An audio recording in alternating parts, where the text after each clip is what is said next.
Welcome. I'm Erik Fleming, host of A Moment with Erik Fleming, the podcast of our time. I want to personally thank you for listening to the podcast. If you like what you're hearing, then I need you to do a few things. First, I need subscribers. I'm on Patreon at patreon.com/A Moment with Erik Fleming. Your subscription allows an independent podcaster like me the freedom to speak truth to power and to expand and improve the show. Second, leave a 5-star review for the podcast on the streaming service you listen to it. That will help the podcast tremendously. Third, go to the website, momenterik.com. There you can subscribe to the podcast, leave reviews and comments, listen to past episodes, and even learn a little bit about your host. Lastly, don't keep this a secret like it's your own personal guilty pleasure. Tell someone else about the podcast. Encourage others to listen to the podcast and share the podcast on your social media platforms because it is time to make this moment a movement. Thanks in advance for supporting the podcast of our time. I hope you enjoyed this episode as well. The following program is hosted by the NVG Podcast Network.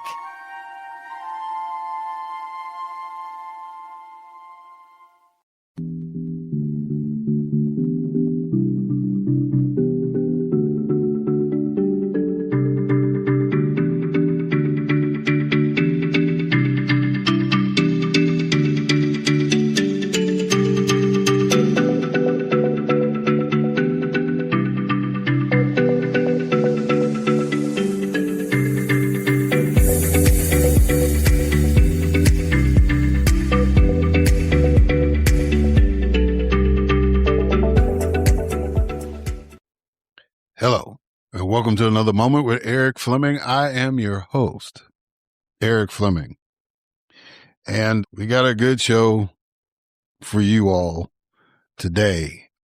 As this episode drops, this is Martin Luther King Day, a day of service, not a day off, right?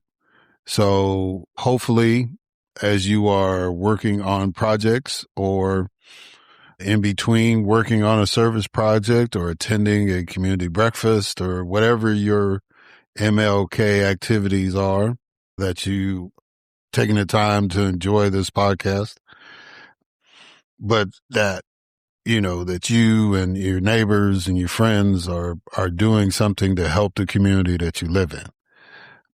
That was one of the stipulations of creating a holiday, was that it wasn't just another day for us to shop or barbecue or whatever the case may be, but to actually honor the legacy of Dr. Martin Luther King Jr., the Reverend Dr. Martin Luther King Jr., and to provide service to what he used to call the beloved community.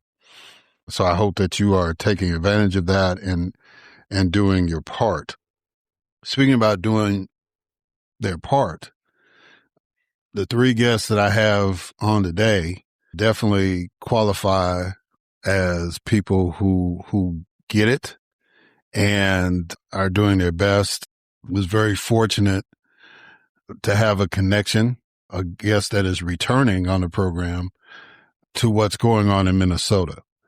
So you'll get a firsthand about the efforts that are around the protests and, some lowdown about what's going on in the state of Minnesota as relates to responding to the ICE invasion. And then we're going to talk about AI and how it impacts us, Black folks.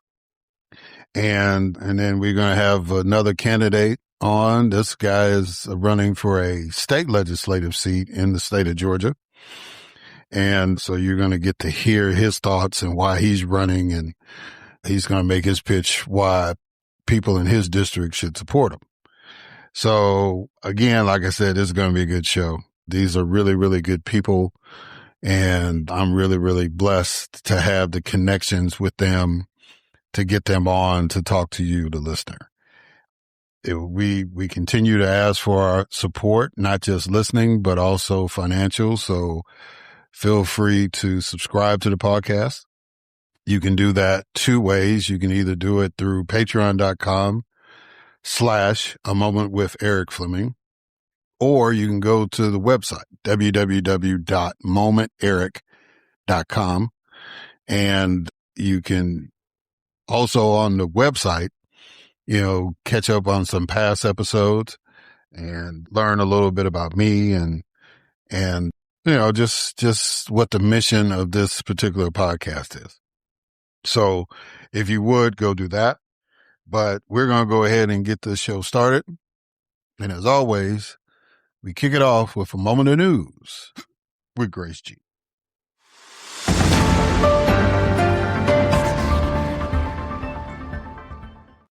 Thanks, Erik. The U.S. Attorney's Office in D.C. has launched a criminal investigation into Federal Reserve Chair Jerome Powell regarding headquarters renovation costs and his testimony to Congress. Homeland Security Secretary Kristi Noem announced the deployment of hundreds more federal officers to Minnesota following protests over the fatal shooting of Renee Good by an immigration agent. At least a dozen federal prosecutors have resigned in protest over the Trump administration's handling of the Renee Good shooting. Minnesota and Illinois have sued the Trump administration to halt the unconstitutional surge of federal immigration enforcement officers into their states. A Venezuelan man associated with a gang was charged with assaulting federal officers in Portland, Oregon, after he allegedly rammed his car into Border Patrol vehicles. The Trump administration is terminating temporary protected status for thousands of Somali nationals in the U.S., mandating their departure by March 17th. Senator Mark Kelly filed a lawsuit against Defense Secretary Pete Hegseth, claiming Pentagon efforts to demote his retired Navy rank violate his free speech rights.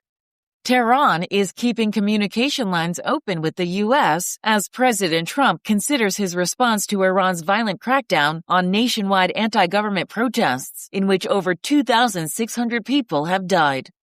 A Justice Department prosecutor was fired by the Trump administration after refusing to lead the criminal case against former FBI Director James Comey.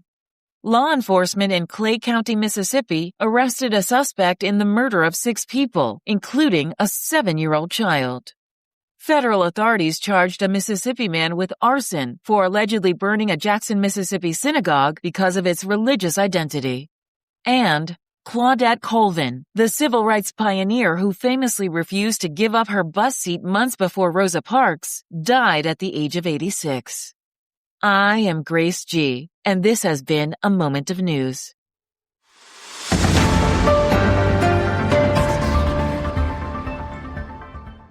All right. Thank you, Grace, for that moment of news. And now it's time for my guest, Nekima Levy Armstrong. Nekima Levy Armstrong is a civil rights attorney, activist, and founder of the Racial Justice Network. Nekima is a former law professor and former president of the Minneapolis NAACP.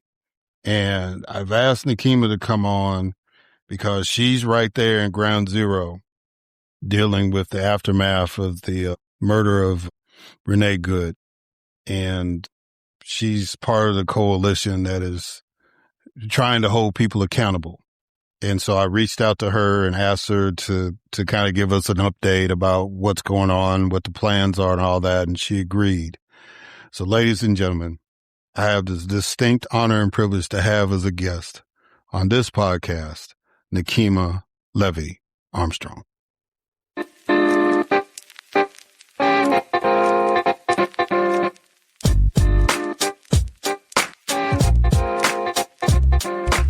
All right.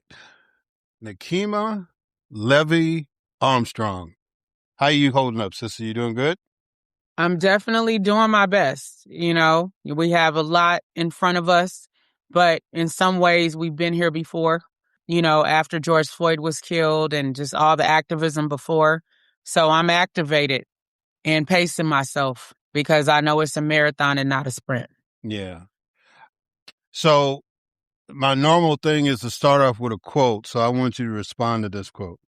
Silence is not neutrality, delay is not due process, and lies are not justice.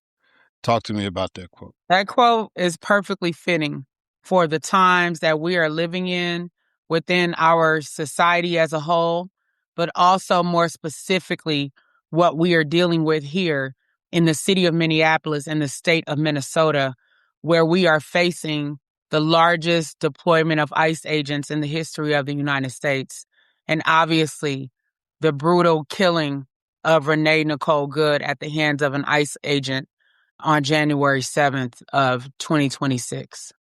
So let's deal with some updates now. You've had two press conferences since then. Kind of give an update about where Minneapolis is right now, the community, and how things have been going. I've seen that, people have been out in the streets protesting and all that, and so just kind of give the listeners an update about what's going on in the community. Yeah, so I first want to give some context to help people understand why we feel this is happening in Minnesota. As you all might recall, our governor, Tim Walz, served as the running mate for Kamala Harris when she ran for president of the United States. Governor Walz called out MAGA, called out Donald Trump, we called them weird, and all kinds of things. And that actually has led to our state facing retaliation at the hands of the Trump administration. And that is part of why they sent ICE here. They also had round-the-clock media coverage of so-called Somali fraud. Now, there were some incidents that happened with a food giveaway program that was supposed to take place during COVID. And what our government found out, or our state found out, was that there were some people who defrauded the government, claiming they were many of them were Somali, claiming they were operating these food sites.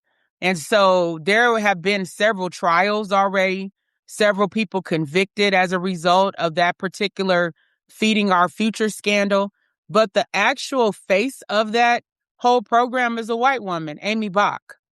And you haven't seen Trump pointing out this is the face of fraud in America. It's a white woman. But the reality is, without Amy Bach, none of this would have happened. And so instead, Donald Trump has levied consistent attacks against the Somali community. He already doesn't like Congresswoman Ilhan Omar. They've sparred many times. She represents Minnesota in Congress.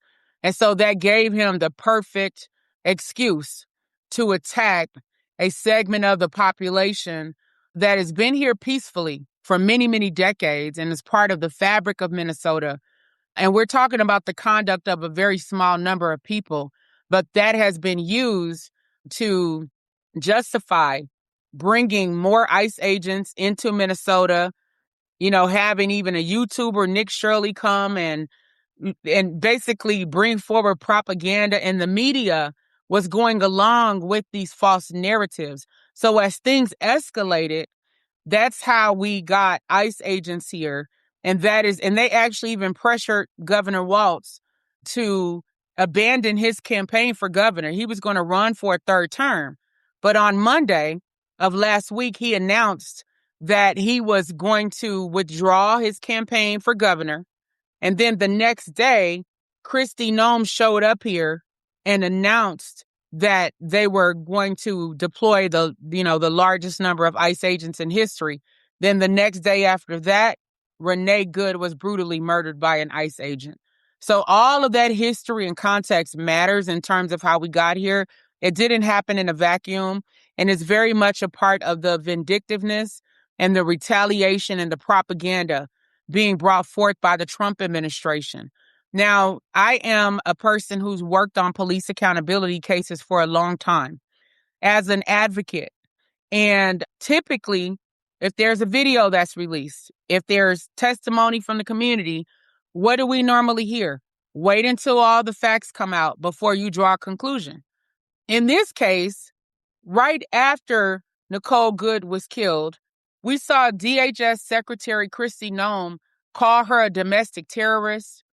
We saw Donald Trump say that she tried to run over an ICE agent. We've seen Vice President J.D. Vance claim that the officer who did this acted in self-defense and has absolute immunity.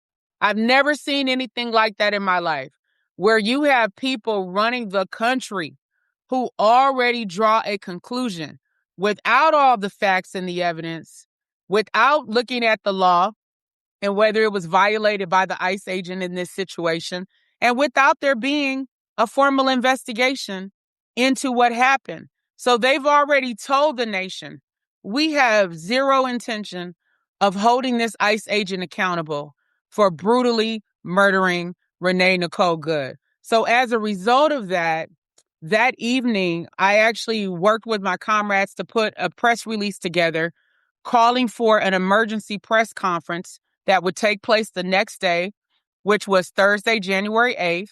And what we asked for was for a locally led independent investigation into the killing of Renee Good. Now, at the time that we put our press release out, we were under the impression that the FBI and the Bureau of Criminal Apprehension, which is a state-level criminal investigative agency, would be working collaboratively on a joint investigation.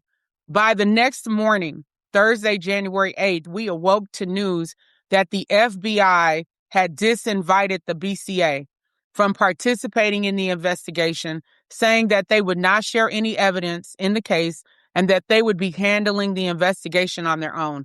That made our press conference even more timely because we were already calling for a locally led investigation. It just reinforced why this is so important. And so during our press conference, what we did was to amplify an issue that would have been swept under the rug. Because once that news came out, the BCA basically threw up their hands and said, well, there's nothing we can do. The FBI won't let us in, so we can't investigate. And we said, absolutely not. We're not accepting that as an answer. So during our press conference, we laid out the law and the facts, educating the public and educating elected officials that under the law, they had the power to bring forward a local investigation. They also had the power to arrest the ICE agent who killed Renee Good, as well as to bring charges in the case. And so once we put that out there, we made that demand. That was one of our primary demands. We also demanded the release of the name of the ICE agent, which the Star Tribune, our state's largest newspaper, actually complied with and released the name of the ICE agent. We also asked for the release of any body camera footage or any other footage pertaining to the case. And a conservative news outlet actually released the cell phone video that the ICE agent, Jonathan Ross, had taken himself of the incident. So apparently he had a phone in one hand and a gun in the other, which I don't see how that wasn't a violation of departmental policies on top of all the other violations that happened.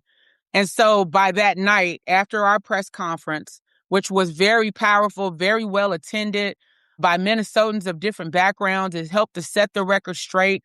By that night, the governor did a cell phone video calling for a local independent investigation. By the next morning, the mayor and local legislators held a press conference calling for a local independent investigation. And by the afternoon, Attorney General Keith Ellison and County Attorney Mary Moriarty held a joint press conference saying that they would conduct an independent investigation. But in the midst of all of that, some of these elected officials were still begging the FBI to let the BCA back into their investigation. I personally feel that that's pandering to a corrupt agency that has no intentions of pursuing the truth or justice for Renee Good, and they need to use what they already have, which is several videos of the incident, as well as several eyewitnesses who saw what happened, and from my perspective, can make the case for probable cause to arrest Jonathan Ross. So that is where we are right now. We're also trying to get more answers from AG Keith Ellison and County Attorney Mary Moriarty regarding this local investigation they said they're going to do. Because the BCA put out a statement on January 9th saying, we're not going to conduct an investigation. They said, we'll collect evidence and we'll catalog it, but we're not going to do an investigation because the FBI shut us out. That's a problem, because if they're not going to do the investigation, then who is? And what is the timeline for this happening? Are they trying to wait 3 years for Trump to get out of office, if he even gets out in 3 years? That's unacceptable. Justice delayed is justice denied. So we want to see a timeline, and we want some specifics around this investigation to make sure that it's not just window dressing and that it's taken seriously. And I personally believe they already have enough information to arrest Jonathan Ross. Imagine if you or I had done what he did. They wouldn't have waited for an investigation to take us into custody. So why are they using a double standard in the case of a well-trained law enforcement officer with military experience and with Border Patrol experience who knew what he was doing and who engaged in the unjustified use of deadly force and allowing him to still be free almost a week after Renee Good was gunned down unnecessarily? Yeah. Now, and one of the things I think was a big concern was the fact that the BCA would not have access to the vehicle. They wouldn't have access to shell casings. You know, it's like if it was marked off anywhere, they wouldn't. The way they made it sound is that they wouldn't even have access to the crime scene because the FBI had pretty much kept them out of the pocket. So I think that was, you know, from my background in law enforcement, that was kind of, I think, the issue with them. But I agree with you that with all of the video footage that's out there, especially the district attorney and the local police department can basically just go out to video and say, hey, look, you know, the county sheriff can say, hey, look, based on what we've seen on this video, we can push for an indictment, you know, and at least get that into the system. So, and I believe that's what y'all asking for. Now, Mr. Ross, I think you're being generous in saying he's well trained just because he's had experience, but no well-trained officer will be holding a cell phone personally. You know, it was like, you know, if we didn't have body cameras, that was it. It was just you didn't have body cameras. It was, you know, so for us, you know, you couldn't use your cell phone. And then you had the cell phone in your dominant hand. And then before you decide to take action, you have to physically switch it, which all his video is the one that he provided to this website. That video shows that he switched hands and then went for his weapon, right? And you know, and said some things. Yeah, he had a verbal interaction, right? He had a verbal interaction with Renee Good's wife. So some people are raising the question of, you know, did her status as being LGBTQ play a role? Because the wife said to him, you know, go have lunch, big boy. And that was immediately before he decided to open fire. And Renee Good said, I'm not mad at you. And she's, you know, just trying to reverse her car slowly, you know, to get away from the scene. And she was an American citizen. But the reason I say that this person was well trained, even if he didn't follow the training, he has extensive military experience, you know, and also worked with the FBI as part of a joint task force and did Border Patrol in Texas and operated the machine gun during certain operations. So he had the requisite experience. Whether he applied it in that circumstance or not, that's a different story. Now, that's in contrast to some of these officers who might just be bounty hunters that they recruited for a paycheck, you know, to come out there and be deputized as an ICE agent, right? So that's why I think that distinction is important, that his experience meant he should have known better. He wasn't just a rookie in the field or some random person. So that is why I very much think that his experience is necessary. And the fact that this was preventable based upon the experience that he already has in the field. Well, and there's a question about whether he should have even been out there, considering that he had been injured like literally months before. Yes. You know, being in front of a car and trying to drag it. Yeah. But right.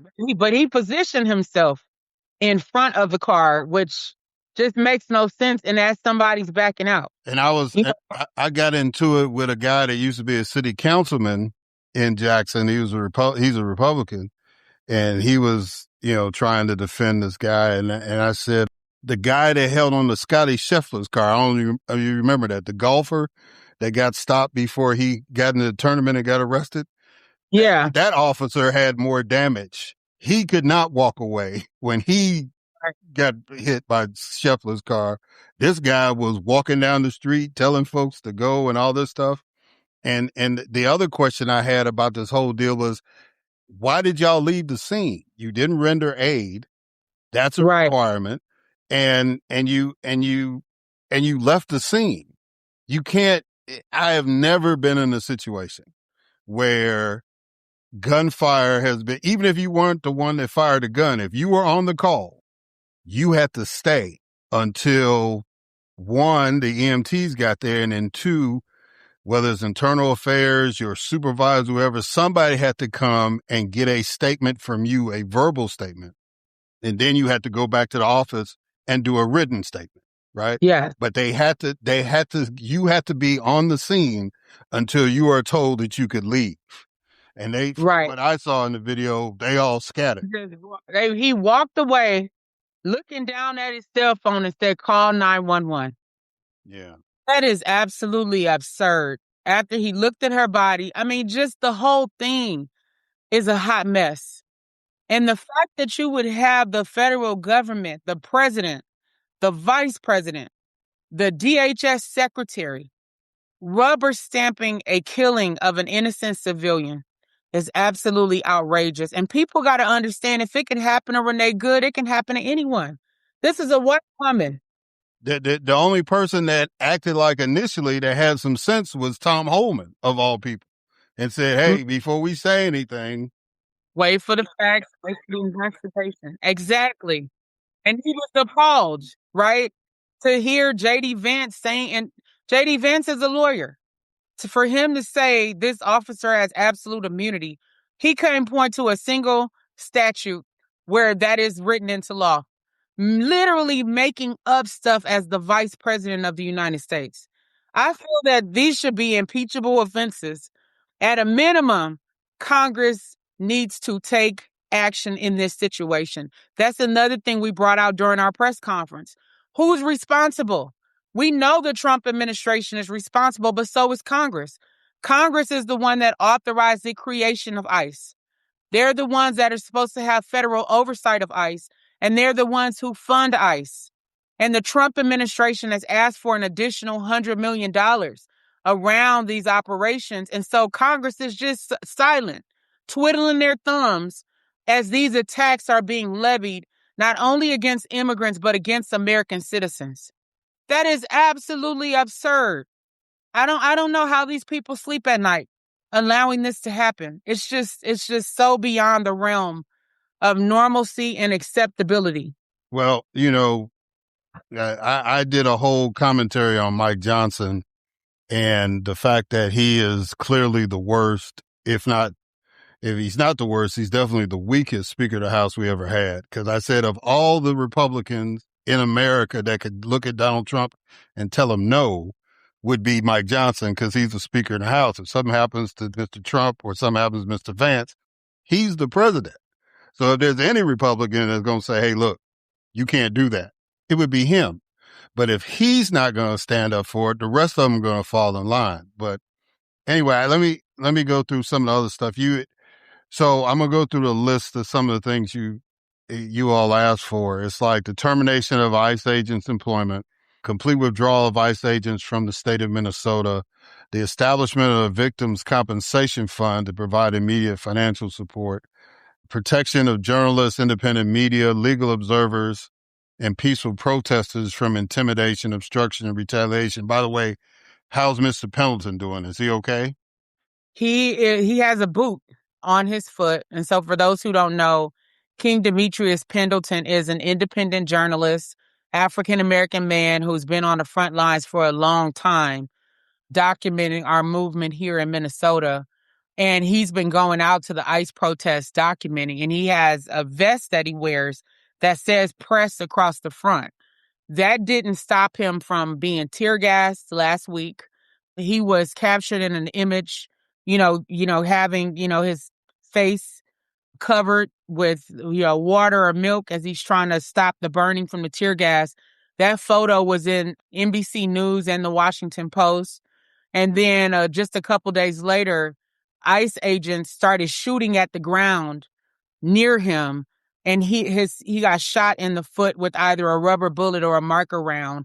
And so he's out of commission. He's still showing up somehow, but he has a boot on his foot for the next 4 to 6 weeks as a result of being attacked. And folks need to understand that the attacks against journalists aren't happening in a vacuum, right? They happened during the uprising after George Floyd was killed. We had journalists shot with rubber bullets, hit with tear gas. Some have had their eyes shot out, as a result of officers discriminately using force against journalists. And so it is a problem that folks need to be aware of. We need an independent press. We need transparency when these things happen. But when you have a government that's hell-bent on lies and cover-ups and shielding the truth, of course, they are going to allow for attacks against journalists instead of protection. So to bring it, to tie it in with George Floyd, this literally happened like half a mile, a few blocks away from when he was murdered. So yes. tell me a little bit about that community. What is that community like? And, and especially now within 5 years, you've had these two tragedies happen. Right. And these two tragedies are a part of several other tragedies. Remember Philando Castile, killed in 2016. 2017, Justine Rusacek Damon, a white Australian national who lived in Southwest Minneapolis, who was killed by a Minneapolis police officer who thought they were being ambushed and opened fire. So we've had a number of high-profile law enforcement killings in the state of Minnesota. And I think it's important for folks to understand that even though many hadn't heard about our community or thought about us until George Floyd, our movement for police accountability really began after Ferguson, Missouri in 2014.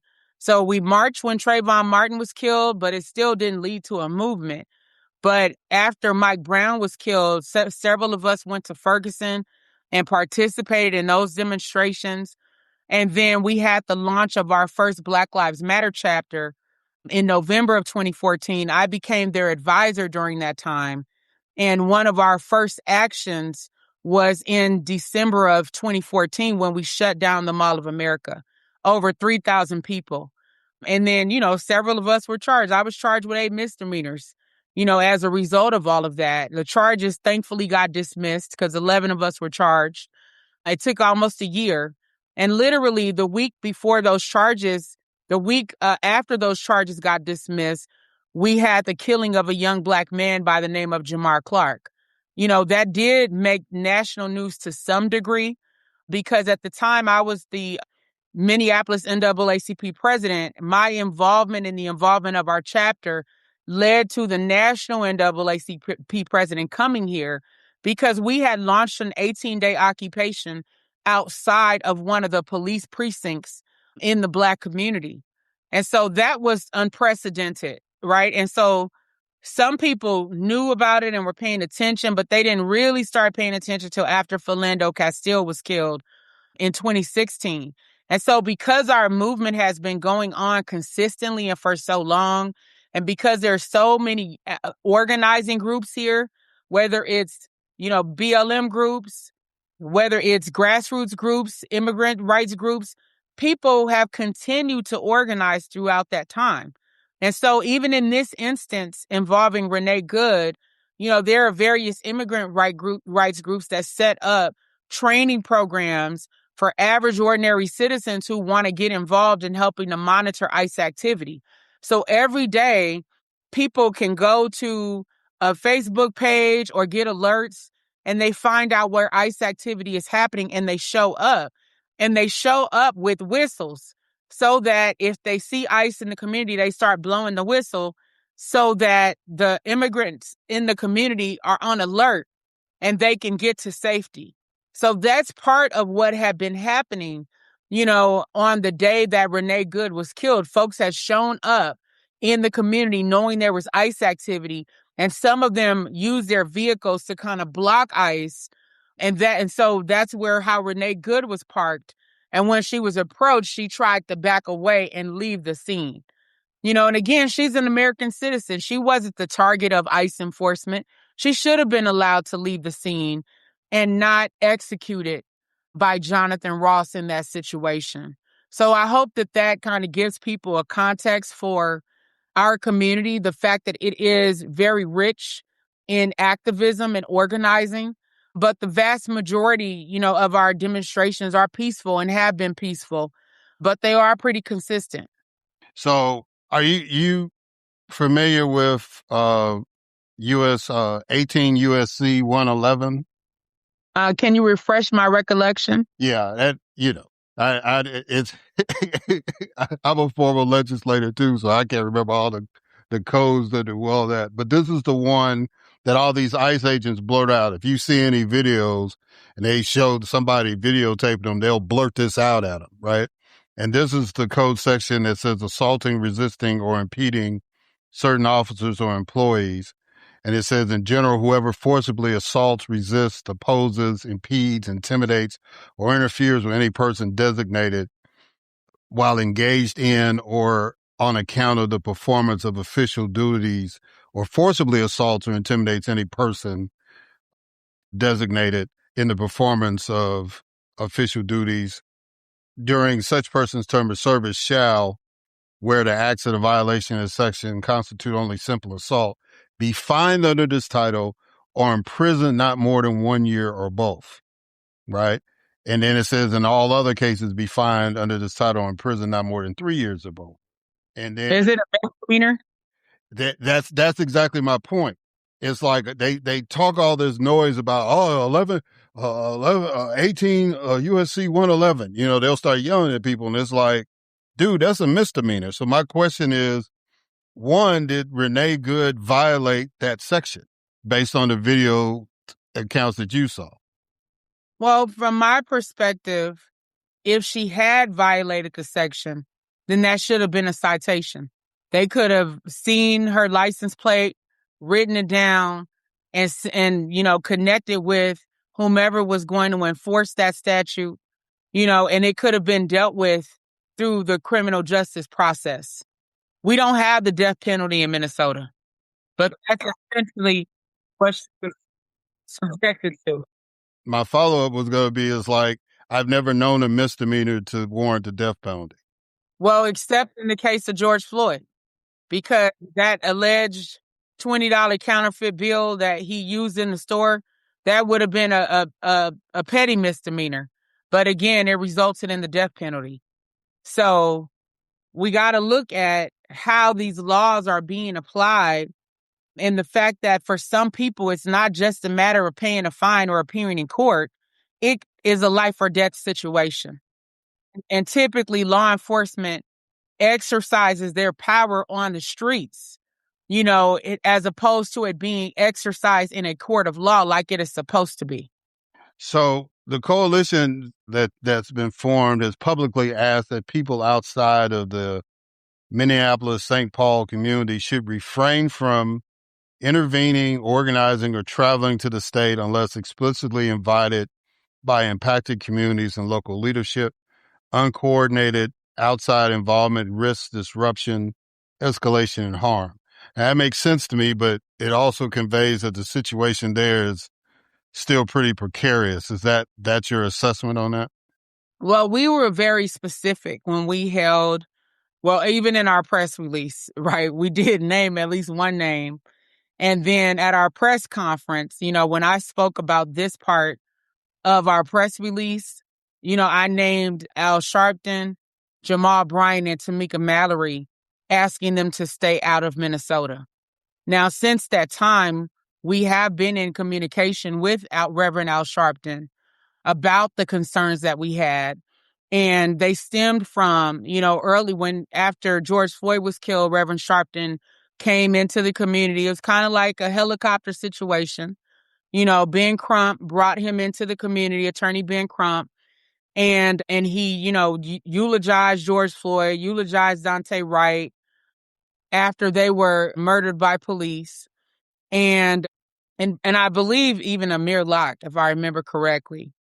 And so there are concerns when you have people who have not been involved in the organizing here, just sort of helicoptering in and not always respecting local leadership.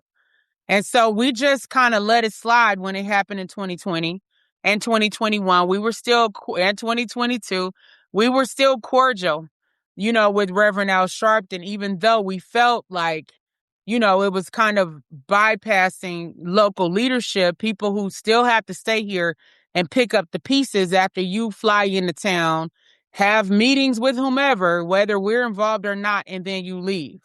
And so one of the things that happened in the interim, I don't know if you're aware of this, or I think we talked about this before. I'm one of the 3 co-founders of the National Target Boycott, which we launched on February 1st.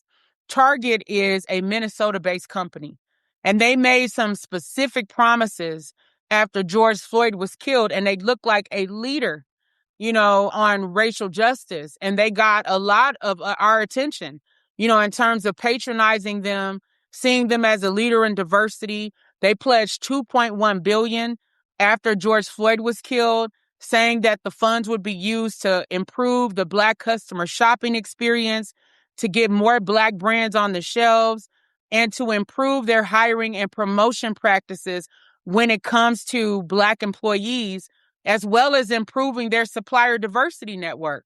We thought all of those were very laudable goals, but fast forward to January 2024, as Donald Trump takes office, immediately he starts attacking diversity, equity, and inclusion. And almost immediately, Target capitulates to Donald Trump and puts out an announcement that very same week saying that they were rolling back diversity, equity, and inclusion. So as Minnesota-based activists, and particularly around police accountability, we held a press conference calling for a nationwide boycott of Target that began on February 1st. It has been extremely successful, seeing Target's stock prices drop. You've seen them have consecutive weeks of declining foot traffic, consecutive quarters of declining revenues. They had to uproot their CEO, and they have a new one who's taking that position next month. They placed the old one as the board chairman, which I think is a mistake.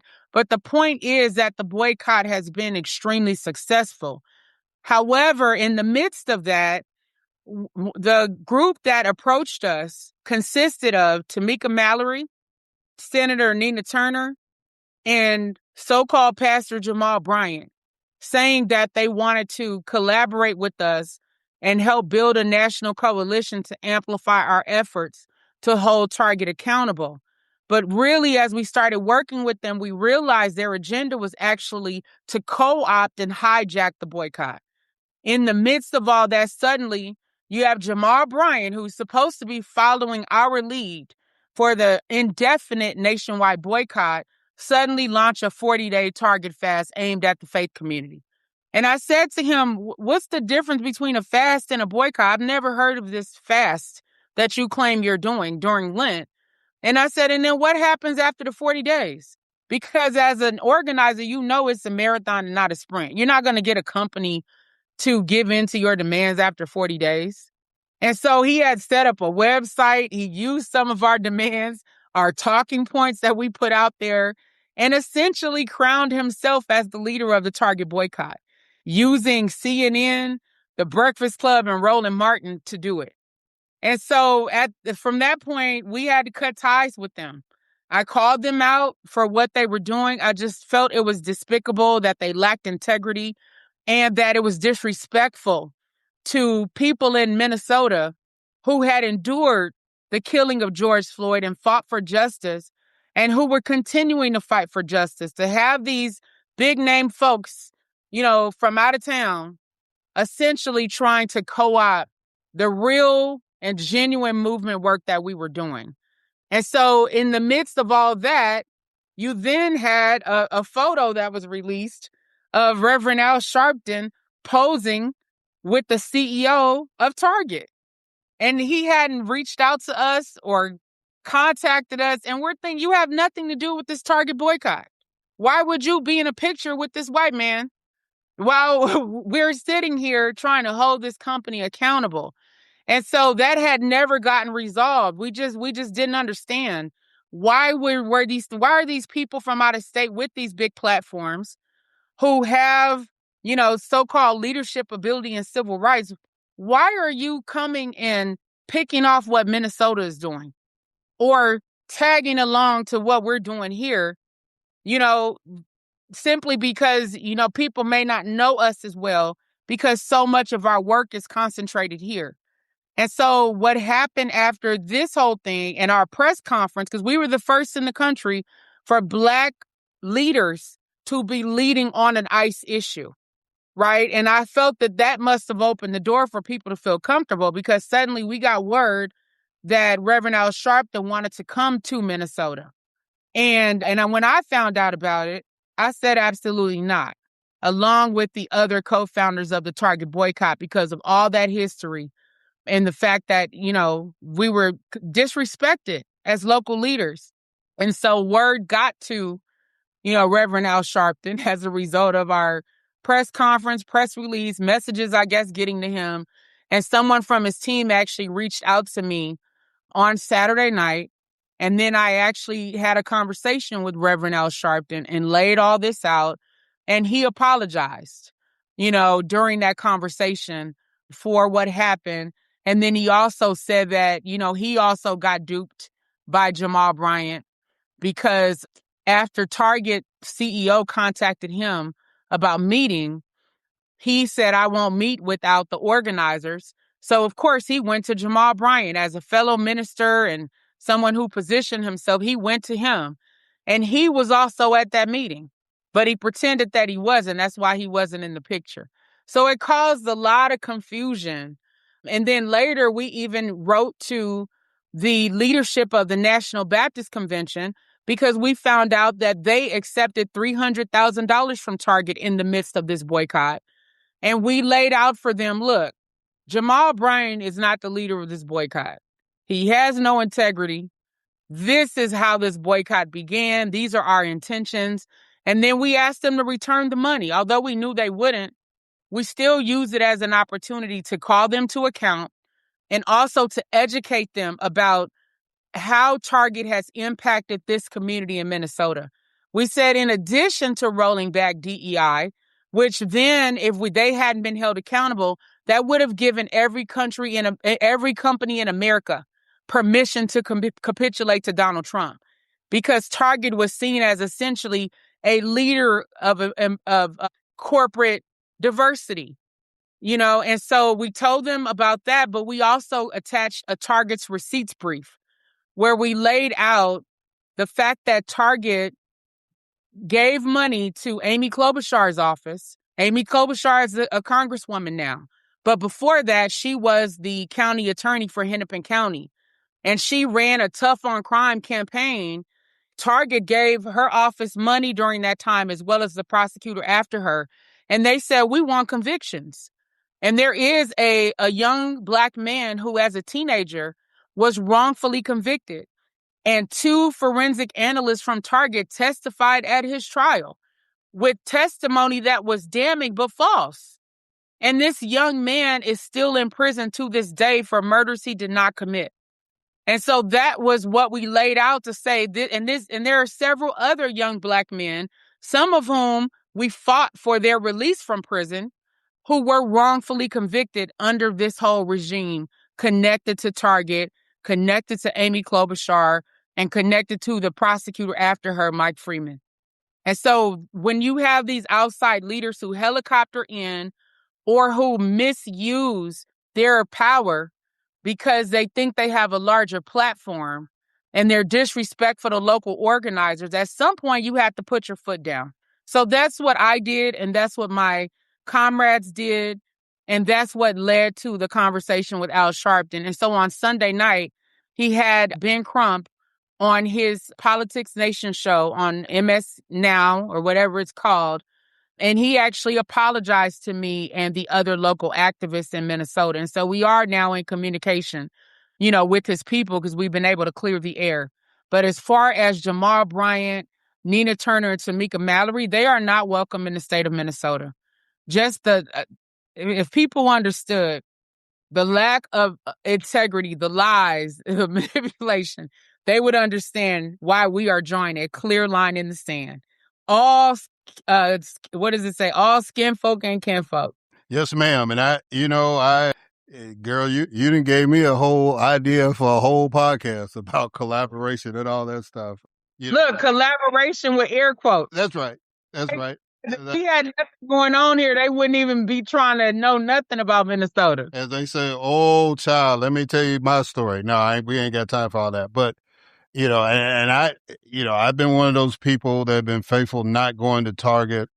But I really appreciate your candor and honesty on that. Cause I was kind of thinking a different thing. Like, yeah, I don't know if we want you all to come in and stir up some stuff, but it's like, yeah, I mean that either. But we mostly talking about white supremacists, Proud Boys, people who came in after George Floyd and wreaked havoc, shooting at people, putting signs. So that we talked about that too, outside agitators.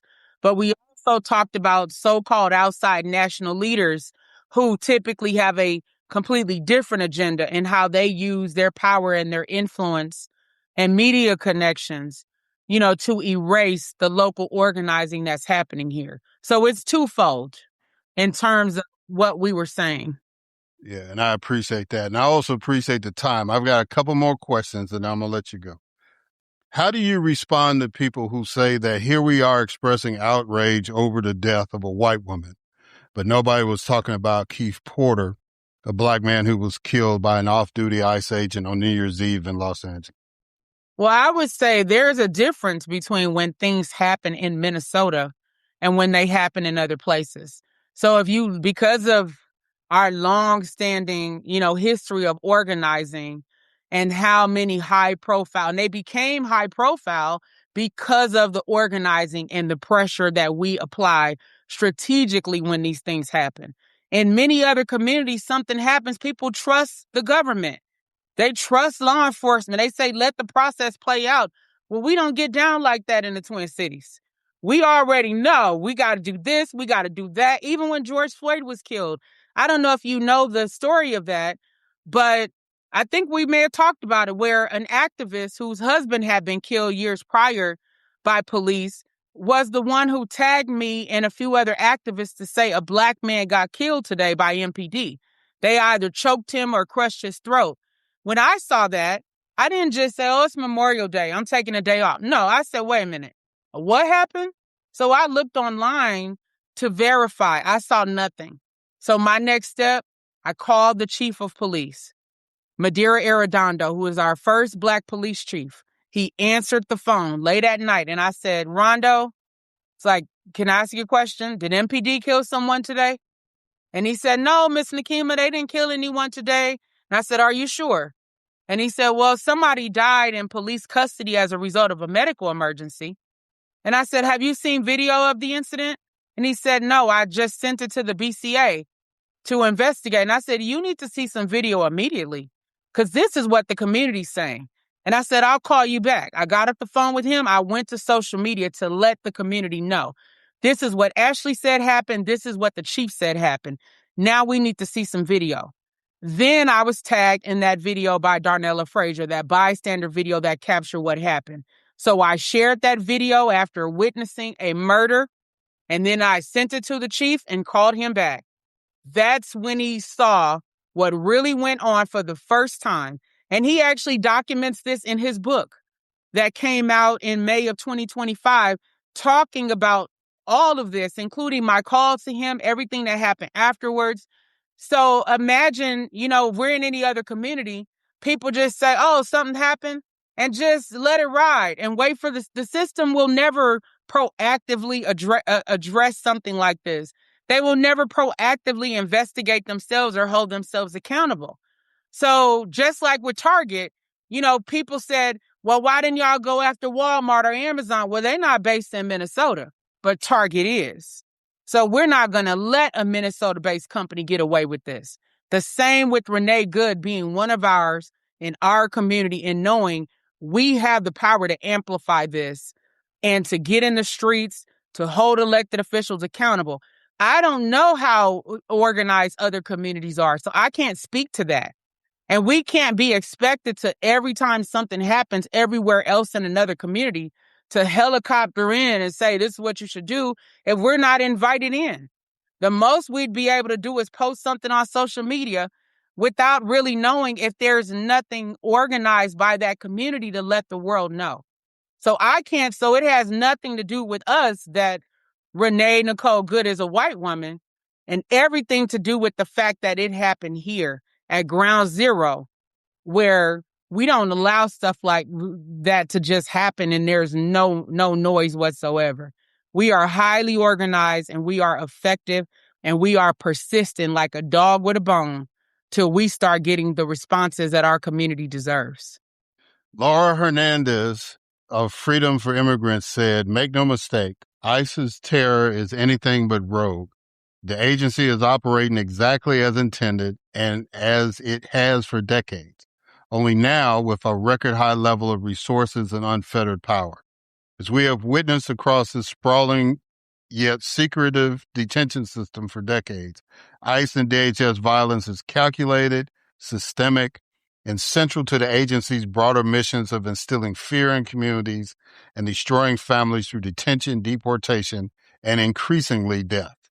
Now, is that do you and the coalition agree with that assessment? And if so, how can we as Americans combat or counter that? I do agree with that assessment, but I think that one thing that's important to remember is the fact that you have Donald Trump in control of this country.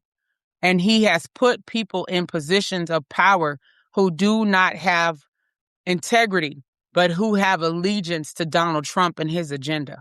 So that is one of the things that makes the behavior of ICE different than what we know from the past way that they have operated.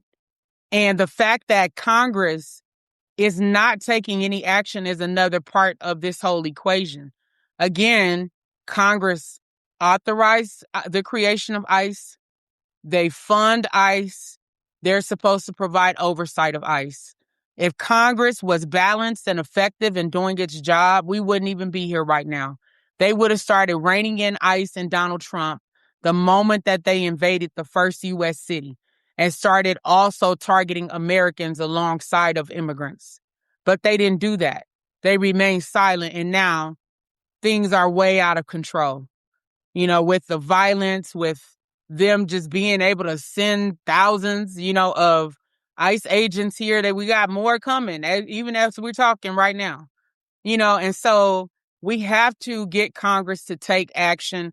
We also will have an opportunity during the midterms to help shift the balance of power away from the Republican Party. And I hate to talk about it in terms of, in partisan terms, but the reality is that the Republican Party is complicit in the actions and the tyranny and the authoritarianism of the Trump administration. And in some ways, the Democratic Party is complicit through their silence.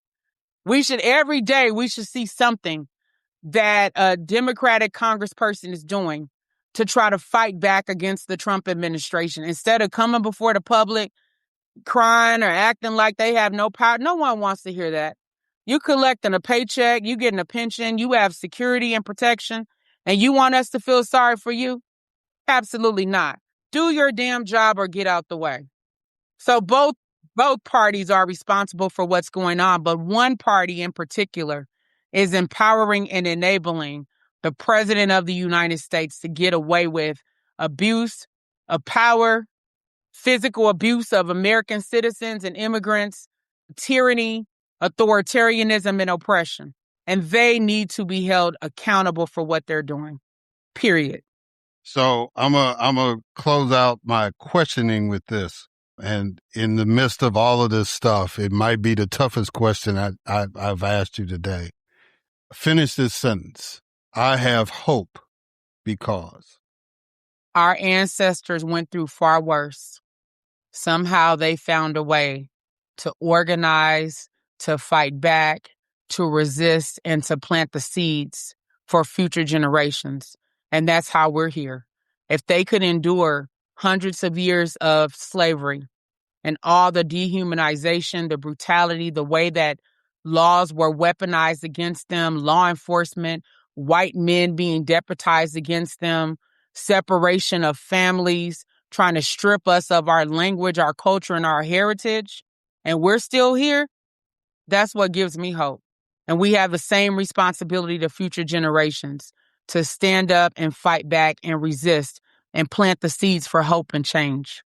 If people want to get involved, how can they get in touch with you? Or have y'all even got a name for the coalition, or y'all just No, we're just ad hoc, right? When we need to, all of us work together, because our movement never stops, whether the nation is looking at us or not, we're still doing the work.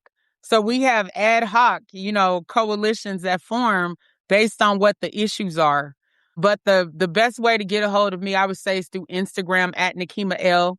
I post there occasionally, but most of the people follow me on Facebook, because that's where I might write a long post or give context or go live, but Nekima L on Instagram works as well.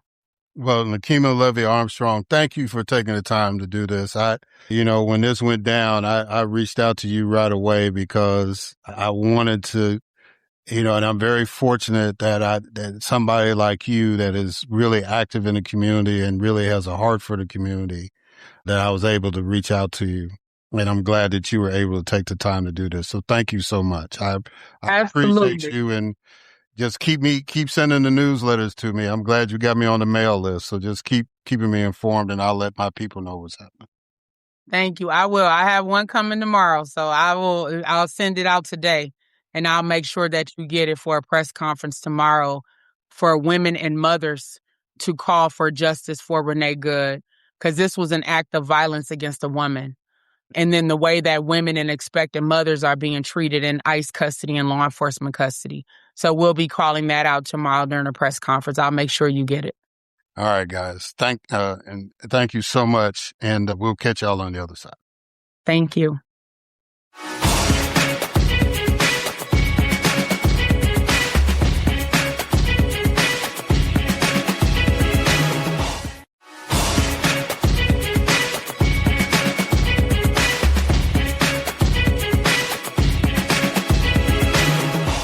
All right, and we are back.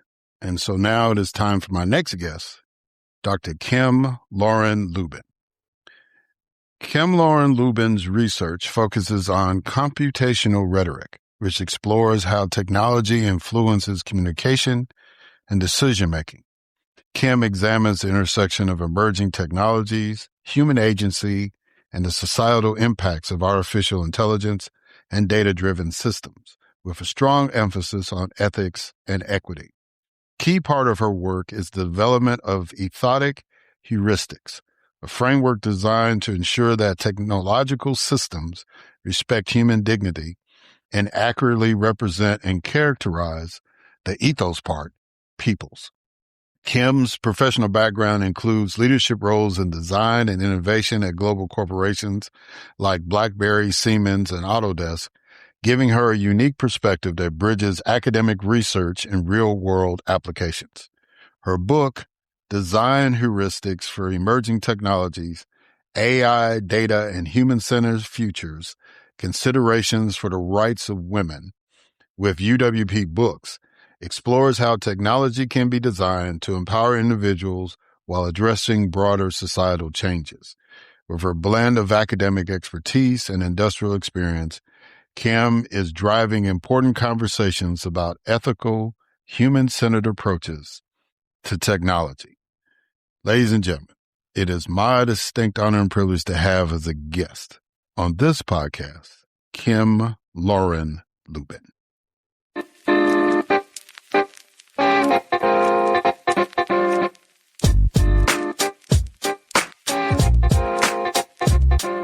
All right.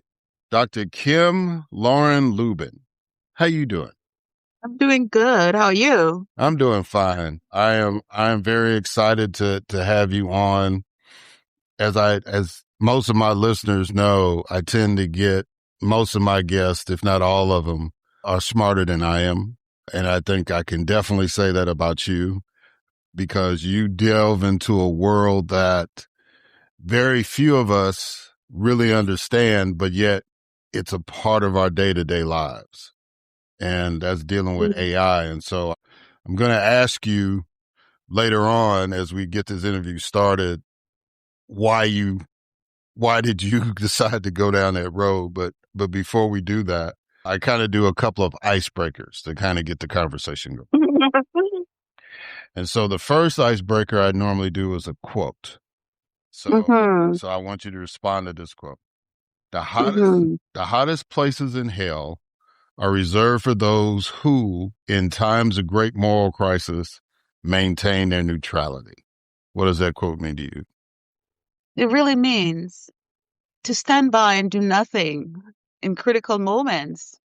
That is, for me personally as well, the greatest crime that any human being can commit. And I think it's so relevant to what's happening right now in this moment. Yeah, that's what it means to me. Yeah, I agree with that. All right, so now the next one is called 20 questions. So I need you to give me a number between 1 and 20. 13. All right. Do you think there is such a thing as unbiased news or media, and why? I do not think the news is unbiased. Interestingly enough, I taught a class last year around media sovereignty. And media right now is the new nuclear weapon, right? We all carry this mediation tool, the mobile phone, and media comes through that.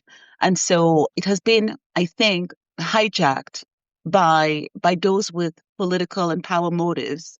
And so given that it is operating and undergirded in that system, I don't think it is unbiased. And even for those who claim to, just bring the news, and we'll talk about this, of course. My background is in rhetoric.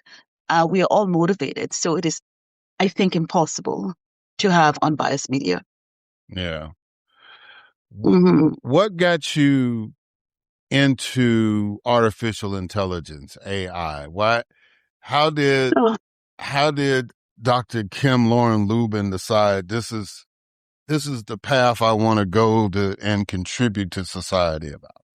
Yeah, I didn't get into it. It got into me. So a little bit of a little bit of my background. I think it's very important for me to frame where I came from and why I arrived at this point. So about 25 years ago, I took a course called the Metaphors of Computing, and it stayed with me. I was very interested as a Black woman back then. I wanted to write games. I wanted to write things like, how do you climb ladders in a game? How do you do that? I wanted to be able to design the affordances to allow people to navigate in digital spaces. And as you can imagine, being somebody growing up in Canada from the Caribbean, that was a white boys game. Like I just couldn't get in no matter what I tried. And so I ended up just going on to do a master's degree and finishing that and thinking, okay, what can I do? And I had the craziest story. This is not where I was supposed to end up, but I was with a friend and she randomly applied for me a job in the US in Princeton. And it was for a German company that was looking for an opportunity to localize their software. And given that I had a background in language and rhetoric, I got the job out of 439 applicants. So here I am. I want to write games. I end up in research in Princeton. And that was a design research. And so I stayed in that space. I will say, let's just go up to 2011, thereabouts. And I arrived at the space where I'm leading the top mobile phone company design research team in the world, BlackBerry. And a lot of this had to do with leaving the country and coming back. And suddenly I was a star. Nonetheless, I get into the space. And this is just really at the onset where we were, making the BlackBerries and also collecting massive amounts of data. Right. And so that sort of crystallized in that space. And from there, I went to another company. I will not say the name right here because this is why I think my whole thought process around human agency started coming into play. So this is around circa 2011. I'm working for this company, and around 2015, I led what was called then the first cloud migration from, and if you can imagine this, I think you remember when you bought an application, you bought it on a CD, you inserted it, right? You installed it, and then you had it on your computer. So at the time that I was leading this massive modernization project as a design researcher at this top-notch company, American company, I began to notice something. So we had moved from the CD to server spaces to actually operate our software. And this is where I think I woke up from that dream of working in tech, because a lot of what happens in that space in tech is that we send these tools to beta in what I want to call the global south, right? We send these tools. And what we do, and we do that, especially when we're going to having our data stored on servers, we were using, without consent, the data of individuals from the global south to train our machines, right? So we call that at the time proceduralism. But as a design researcher, I was there on behalf of the user, the end user, to say, how does this particular thing that we're doing cause harm to the user? I was basically immediately cornered. Don't talk about these things. We're getting the data that we need to train the machine. So I, when I finished my master's 20 years prior, I actually got into the PhD program, and I wanted to, at that time, study rhetoric and agency in computer systems. But I ended up not doing that. Fast forward, here I am at the cusp of an industry where it mattered. I had gone on to have a family, and that was sort of the delay. My kids were grown, and I thought, let me go back to school and finish this. When I submitted my proposal for research, it was still around agency and the human role in that agency. And so naturally, it led into what was the lingo of the day for the thing I wanted to do. And that was 6 years ago, and it was AI. So I say all this to say that it was a degree that was delayed, but it was waiting just for the moment to talk about how human beings have lost our agency when we interact with machines. In fact, the user interface now becomes this portal that takes in our information, your sex, were you a veteran, your age, where do you live, right? It's this beautiful portal we just enter all this information about ourselves in, and it is now not even talking back to us because it knows us better than we know ourselves, right? And so that's where we are. And so my research is actually around just that, how artificial intelligence is being used to characterize us, to make decisions about us. Yeah. So that was a long response, but it needed to be said to frame. So when I say that AI came to me, this came to me, I didn't come to it. It was just things that I had been looking at in 2020. And it just happened to be, necessary and critical, when I started in 2019. Yeah. Yeah. So you are part of a stable of authors that my good friend Dr. A.L. Sakai has with her publication company, Universal Right Publication. Yeah. And you have written this book called Design Heuristics for Emerging Technologies. So talk to the listeners about the book and why did you feel compelled to write it? Yeah, compelled is a really good word. I think the compulsion came because I was working in a field, and I think the everyday citizen doesn't realize that when we talk about automation of everything we're doing, from the checkouts to factories, well, we have traditionally blue-collar workers who've been working in that space just being axed out of jobs. The same thing is happening in tech. We bring an expertise. And as a design researcher who was trained to really understand what some of the harms were that artificial intelligence was doing to the end user, I started thinking, what do we know as a tool in the design community that we use to design things? And that was heuristics. And heuristics are just really a rule of thumb. Things like allow users to recover from error and provide help and documentations. And that was a dated packet of heuristics for the moment. So I deliberately wanted to root the research I was doing in design practice because I'm a designer.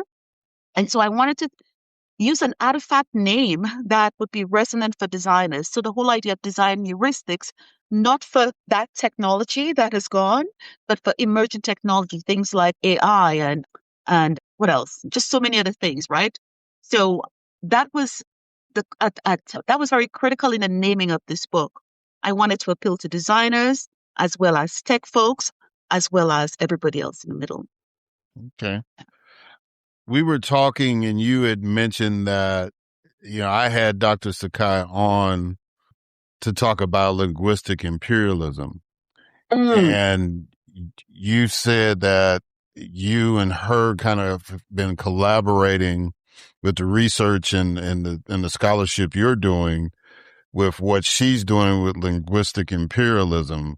Talk about that relationship. Yeah, so Dr. Sakai and I were destined to meet. We actually ran into each other at a conference. We nearly fell over. And it was just one of these moments. So she presented her work, I presented my work, and we left that there.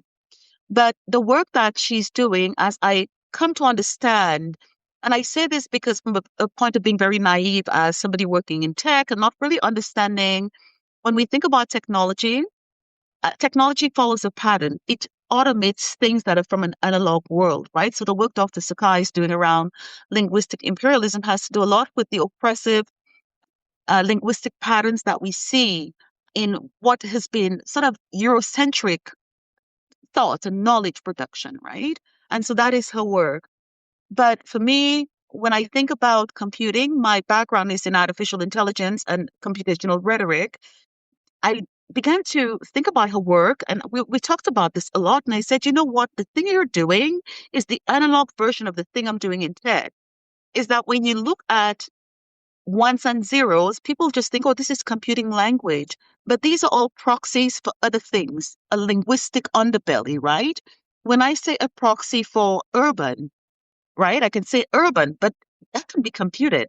It's somebody with a postal code, with a specific name, the way they dress, and all of these things. And what artificial intelligence has done is compute us, to collect us, to mathematize us, to be able to tell the same story. And that in itself is a kind of language that ensures the continued oppression of brown and black people. And of course, the prioritizing of white bodies. So I say we did the same thing because she's talking about the oppression in that language, that analog space. I'm talking about oppression in that digital space. So there are definitely the parallels in terms of our scholarship. Yeah. So I want to get back to the mathematizing of data, but I wanted to ask you this question before we get into that. You said the disconnect between personal potential and available opportunities is not just a personal failure, but a systemic one. Does AI exacerbate that disconnect? Absolutely. And I'll give you a very concrete example. So this is the example of Amazon. This is a very well-known example where the hiring AI system saw difference. It saw a difference. And the way it computed it is that you'll say, okay, I submitted my resume. It's been received. But today, it is only 25% of resumes that actually get the eye of a human being. 75% of that is done by artificial intelligence. Artificial intelligence can now do things like, say, you went to X school. It can build a profile around you to say, that over there is a Black woman. It could use, we call this proxy data, right? I could say, oh, you live at Jane and Finch. All you have to tell me is that intersection. It also goes back to Crenshaw's work on intersectionality in a different way, where we could say that intersection tells me the narrative of the people who live in that space, right? And so you shall not get the job. You shall get the job, or you shall get the job, you shall not get the job. That in itself is amplifying, can't even say the word right now, but it's amplifying the known disparities and the material impact at an economic level that existed in real life, right? And so when you're able to compute that at scale, imagine the damage that could be done. One of the things I'm following in the US as well is the number of Black women out of work, right? There is another story that tells us AI is doing something, and that is the case of the American young woman who decided to change her sex on LinkedIn, right? All she did was change her picture. I forgot what her name was. And you saw the algorithms do something. She was getting more offers. I think it's like over 400%. And then I say this to extend the narrative to say it also happened in other identity changes. You had a white woman who went from Lucy to Luke, right? And she was getting all these offers. Compared with the black woman who went from black to white and the white woman who went from white to white male, there was parity there. There wasn't parity there. And AI is able to do that just by computing varying proxy pieces of information about a person. It is no surprise now when you apply for a job, you need to give so much information. And you just take for granted that I have uploaded my resume. It's also scanning your resume and using content from that to create a character of who it thinks you are, right? So it's crazy times. I love that summary. It just you just took it. It's crazy. You mentioned that AI characterization is often a mathematizing of human data. What are the biggest risks when we outsource the task of defining human identity to machines? So many, so many. I'll give you one example that just still sits with me from last year. And this has to do with the young man who took his life. I don't know. I'm not going to talk so much about that, but a young person who took their life because we had allowed artificial intelligence to absorb a specialization that should have been that of a clinician, a therapist, and what have you. And when you train these machines, you're not training them for a specific context. Say, for example, a large language model like ChatGPT or Claude or Grok or one of these things. It is not tailored to the context of healthcare guidance for somebody in said context, right? And so that is what is missing in this case. And here we have a material harm. We have somebody who, took their life because they were getting guidance from a machine, right? That is that is a detrimental thing. There are just so many more. I could go even into the medical space as well. To now you have AI systems specifically in the US where the healthcare system is a little bit more privatized than it is here in Canada, where it can now compute you based on all of the proxy information to know you have more money. So therefore, you can get to the front of the line for care. We can compute it. You say, you're marginalized. You perhaps do not have the money. So, you're no longer a priority. So all of these things are things that we need to consider. And one of the things, the last thing I want to say is that I think we need to figure out a way to curate the human impact stories of AI, not ChatGPT, but the true stories about harm. I lost my job. I couldn't get the loan because AI is computing that. Perhaps my credit isn't very good because this is my postal/zip code. All of these things. And we need a curation of these stories, not just for our community, but for everyone. Yeah, that, when you say that, I'm thinking about terms like redlining and segregation, all those kind of things. And what I say to people all the time is that, AI is going to take, people say AI is going to take over and all that. And I said, only if we let it, because the information that it has, we supply it. And Yeah.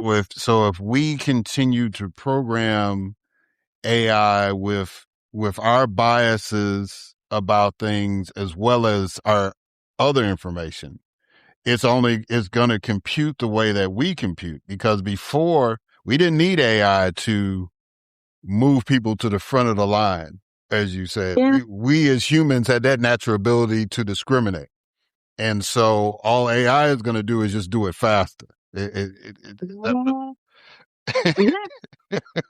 Exactly what I'm saying. That is exactly what I'm saying. And I think I said to you before we began that somewhere in the near future, the other thing you're going to see is AI. When you go to apply for a job, what kind of white are you?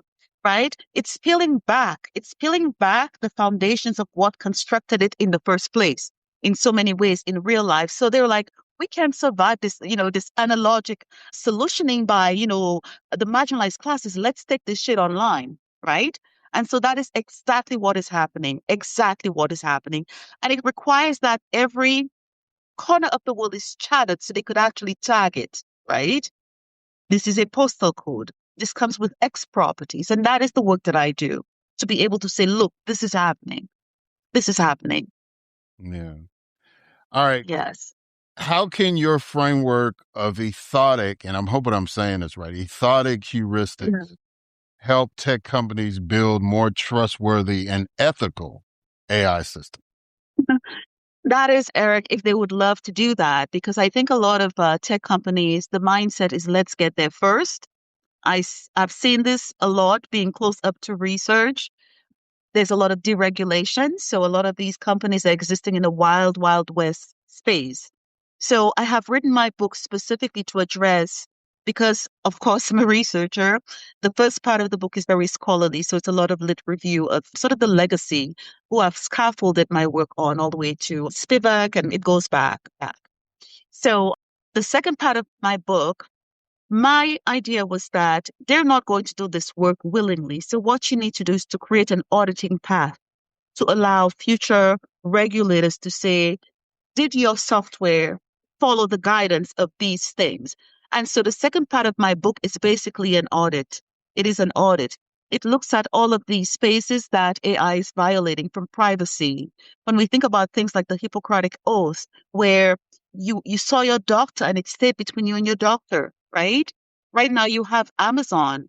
Amazon now holds, I think, over 40% of American people's healthcare data. Amazon. This guy started out as a shoe salesman, right? Nothing wrong with shoe salesmen. But this is the path that we're on. We're violating these things. So my book, for example, there's a whole, and I call them categorical heuristics, and they fall into things like consent, right?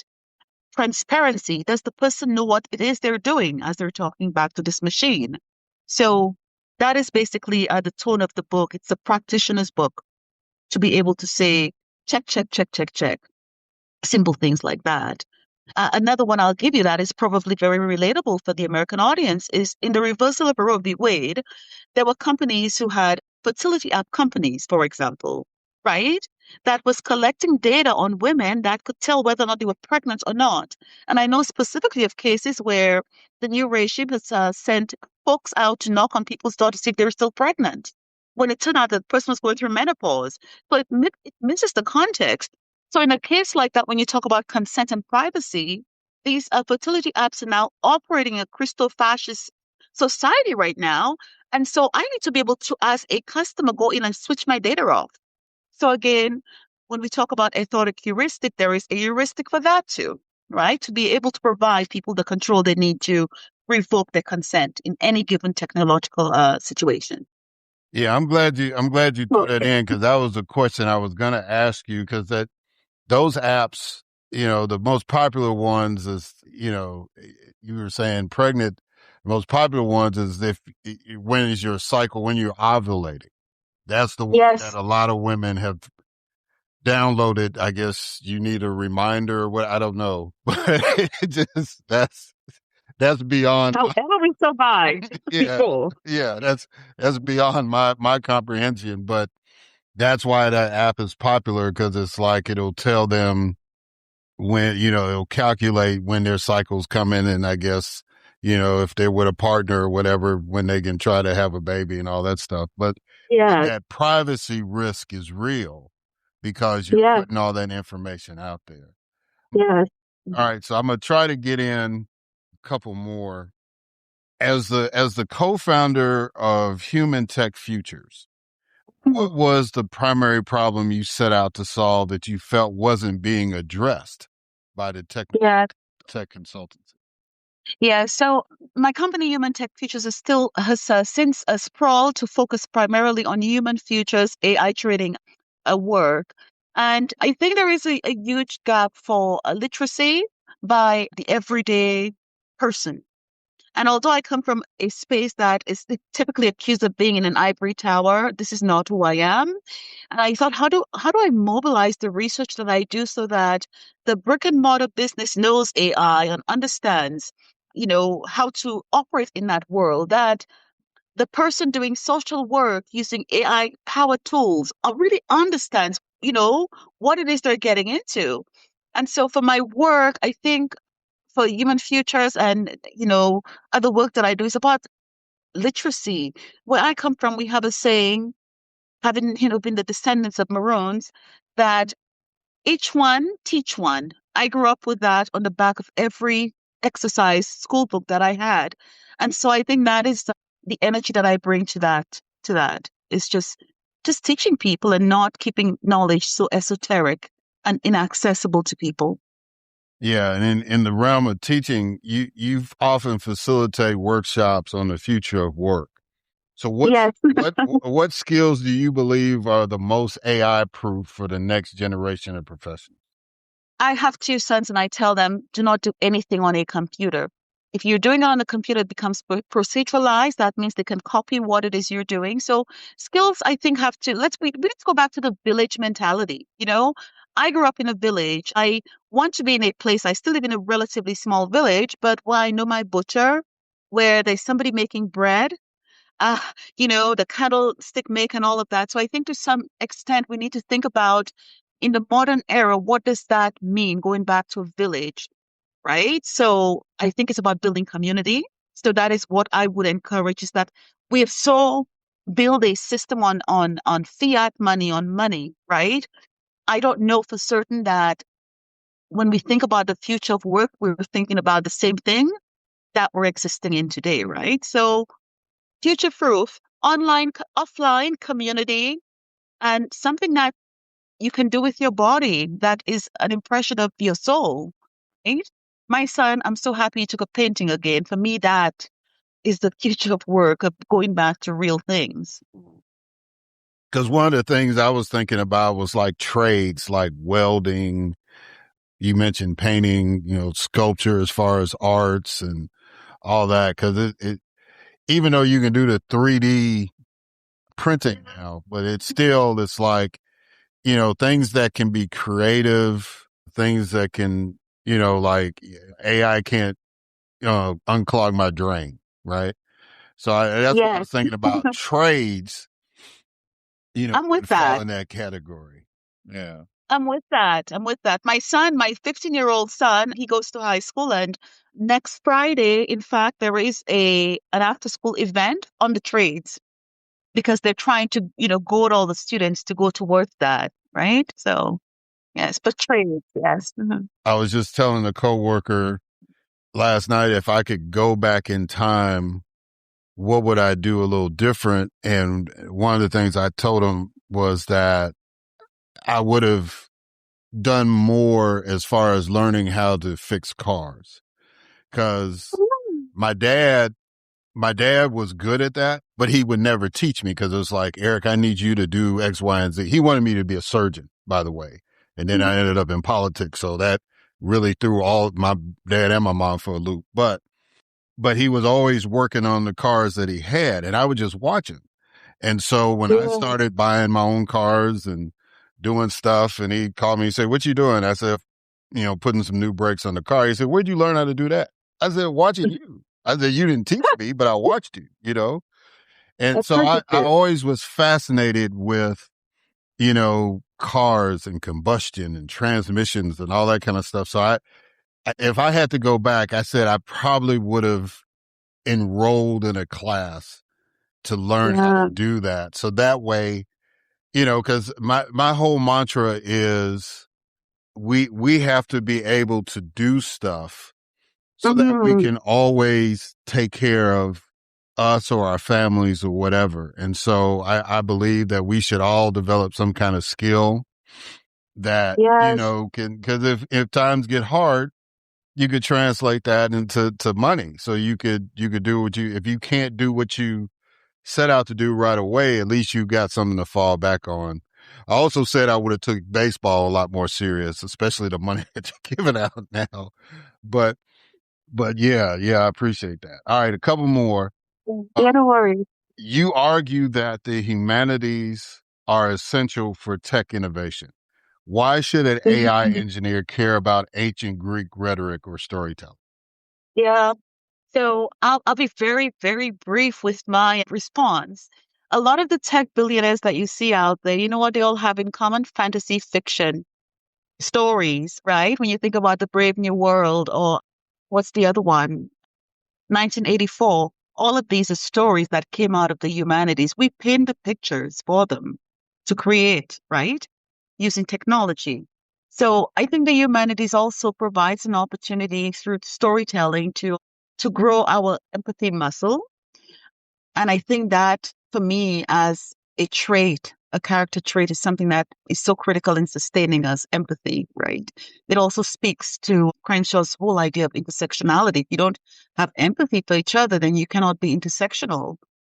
But that I don't think can be learned in STEM. Now, I say all this to say, just in case anybody from my university is listening, one of the things that is very unique to my university is that everyone in STEM, they have to take like things, well, engineers, etc. They have to take ethics and they have to take courses in the humanities. It's mandatory, right? And so I had the pleasure of actually teaching courses where it was just all electrical engineers or all software engineers. And you could have conversation and exchange of information and learning to know that when you've been commissioned by your company to build X solution, have you considered the harm to human beings? When they don't have that humanities training, most of them just go on and they do it without thinking about the what's the word, the moral side of what it is they're doing. Engineers just want to solve problems. They don't often think about the morality. And for me, that is a keystone that is situated in the humanities, nowhere else.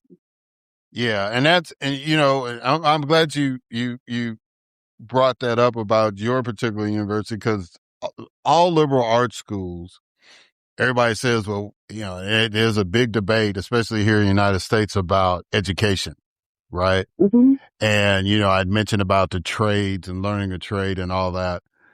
So you can go to school and just do that, right? You can go to school and just be a computer programmer or, software or mechanical engineer.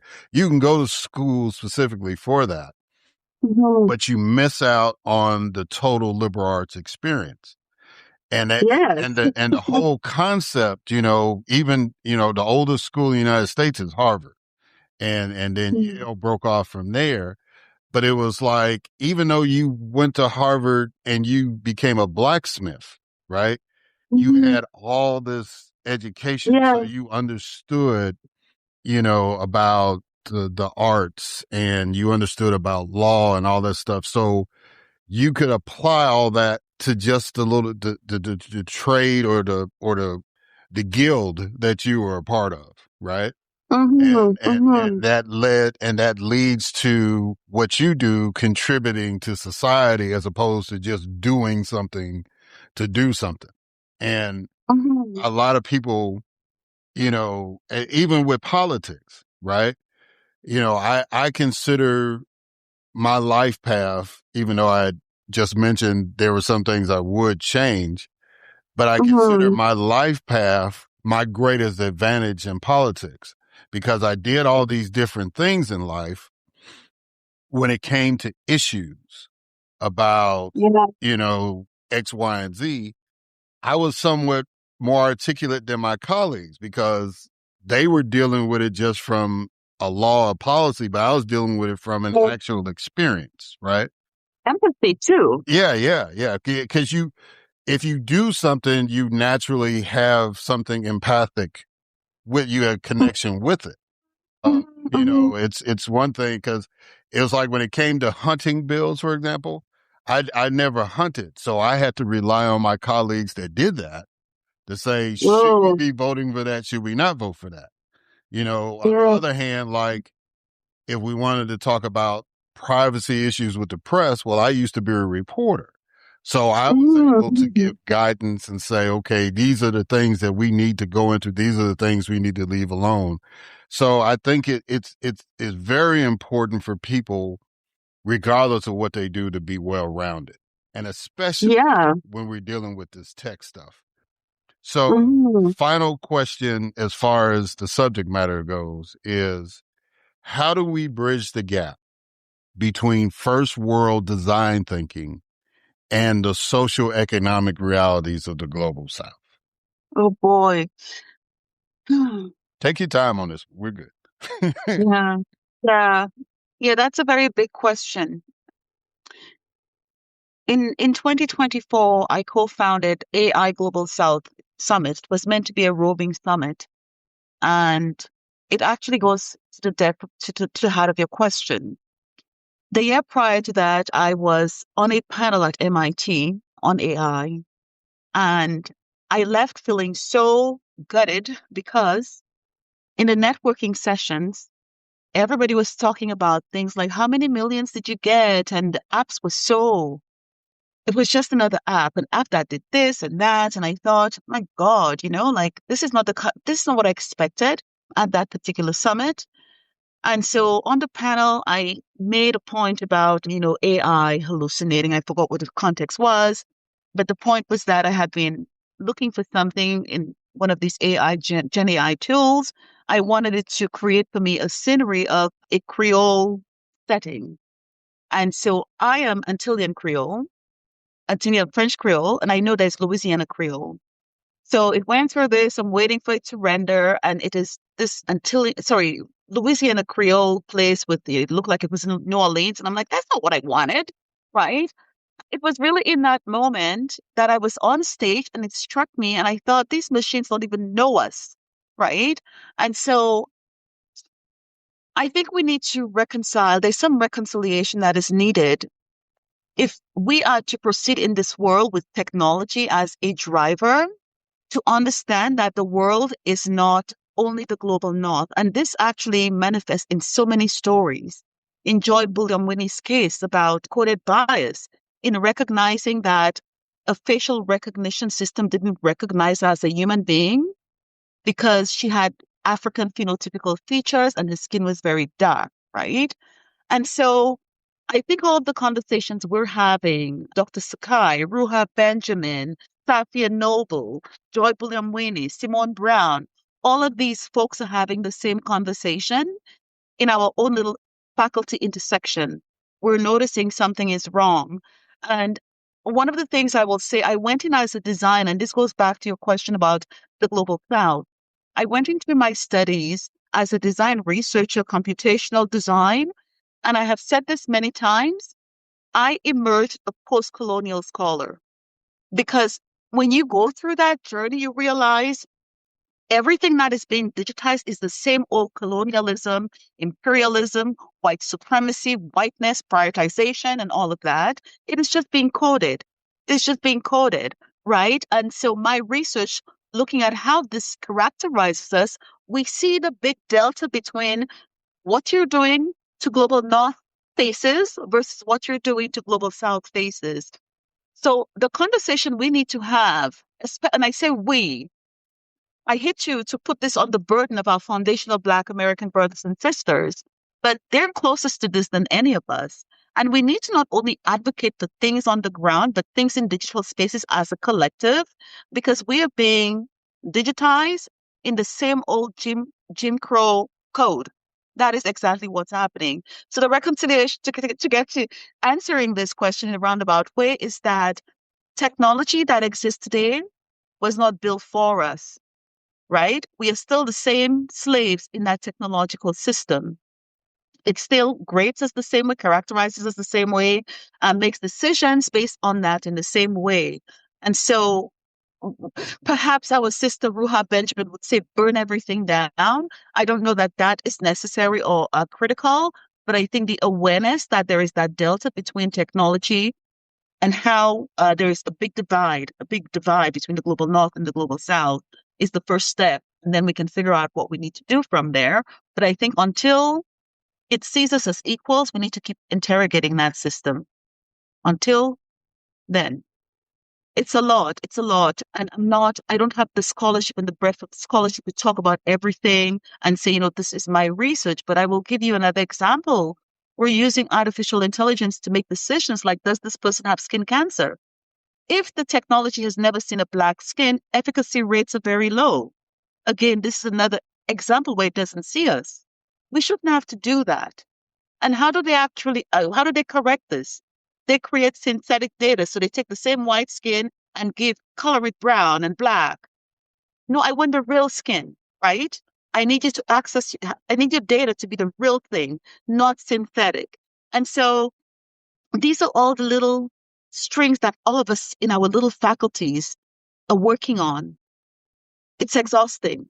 Yeah. Well, you use skin cancer. The one that always kind of, I think a lot of people relate to is the BMI, the body mass index, right? Yes. You started using these apps and they say, well, you need to lose so many pounds because you're this height and all this stuff. Yes. And every black person that I've ever encountered said, does this thing even know black people?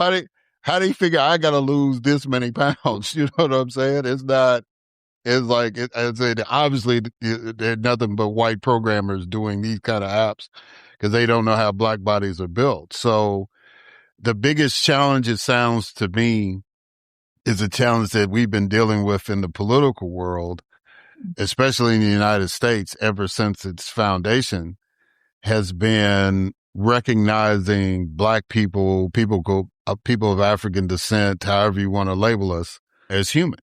Because it's like, when you pass laws or, you try to quote unquote solve a policy problem, those of us that, when we were elected or are still elected, we always have to interject and say, well, what about us? How does that impact us? Right. And it sounds like AI is going through the same growing pains in that sense. Yes. And unfortunately, I think a lot of the people working in these spaces where AI is being created don't look like us, right? We're not prioritizing these spaces. And so I know there are different schools of thoughts on, do we create our own thing or do we just fix that thing and, just join this? So there's a lot of, I think, initiative towards building our own, the whole sort of digital FUBU, if you want to call it that. Yeah. Mm-hmm. Yeah. And pray for me because I've been trying to get Sister Ruha and Dr. Joy on the podcast. So just pray for me and see if I can make that connection. And Dr. Noble too. Dr. who? Dr. Safia Noble, Algorithms of Oppression. She's yes, another. Yeah, let me add her to the wish list on that too. So my last question I've been asking all of my guests, because it's a theme that I'm pushing this year. So I want you to finish this sentence. I have hope because. I have hope because of the next generation. Yeah, I don't know how much more I can say, but as a lecturer, I come across a lot of young people and there's something there. There is definitely something there. I think they now have a language and they now are looking with the right eyes as to what is happening. So I'm hopeful because of them. All right. So if people want to get your book, Design Heuristics for Emerging Technologies, if they want to get in touch with you, how can they do that? Mm-hmm. Yeah, definitely. I think my university email is public. That as well too, or connect with me on LinkedIn. I think that's the only social platform that I have outside of Instagram. You can connect with me there as well too. To get my book, it's on the Universal Right Publications website and anywhere books are sold.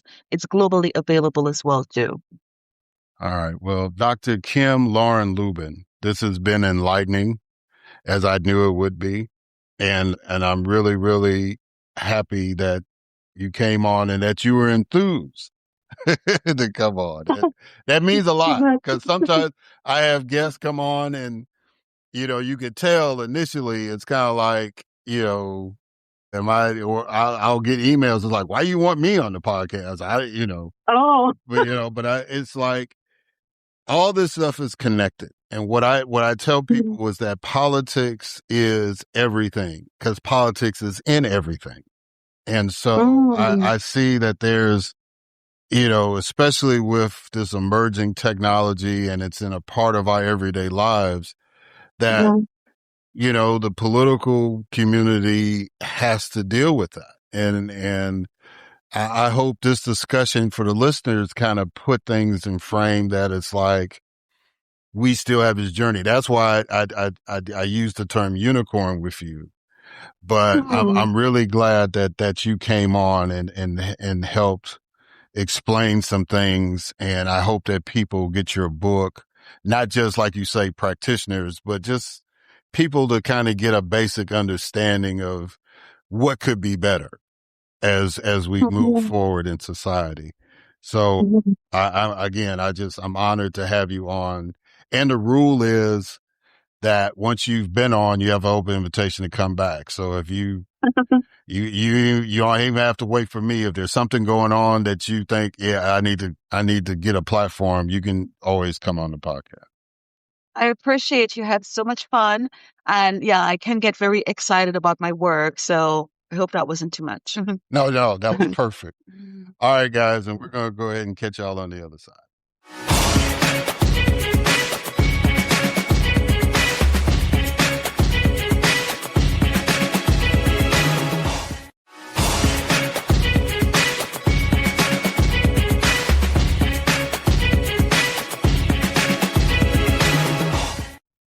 All right. And we are back. And so now it is time for my next guest, Mishael White.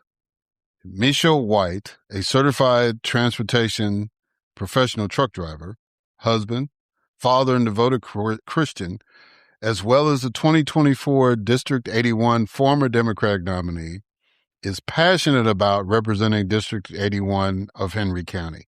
Mr. White was born, raised, and educated in the great state of Louisiana. He and his family relocated to Georgia due to Hurricane Katrina to rebuild and moved to Henry County, Georgia. Upon rebuilding a new life in Georgia, White has thrived as a successful certified transportation professional truck driver, working to support his family for over 23 years. As a loving husband and father of 6 children, I should say, Mr. White is passionate about representing the families of District 81. White has volunteered for previous political campaigns, both before and after gerrymandering, and in our new reality of fighting for democracy. White is ready to step up and lead again as the District 81 candidate, presenting a clear choice for the issues that affect working class families and small business owners. As part of his campaign, White will focus on essential issues such as education, reducing Georgia's maternal mortality rate, supporting law enforcement, investing in small business owners, and improving infrastructure.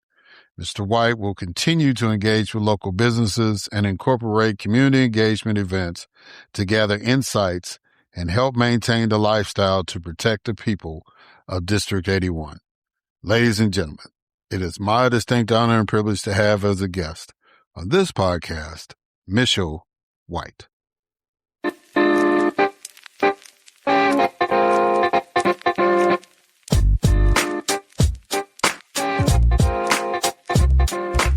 All right.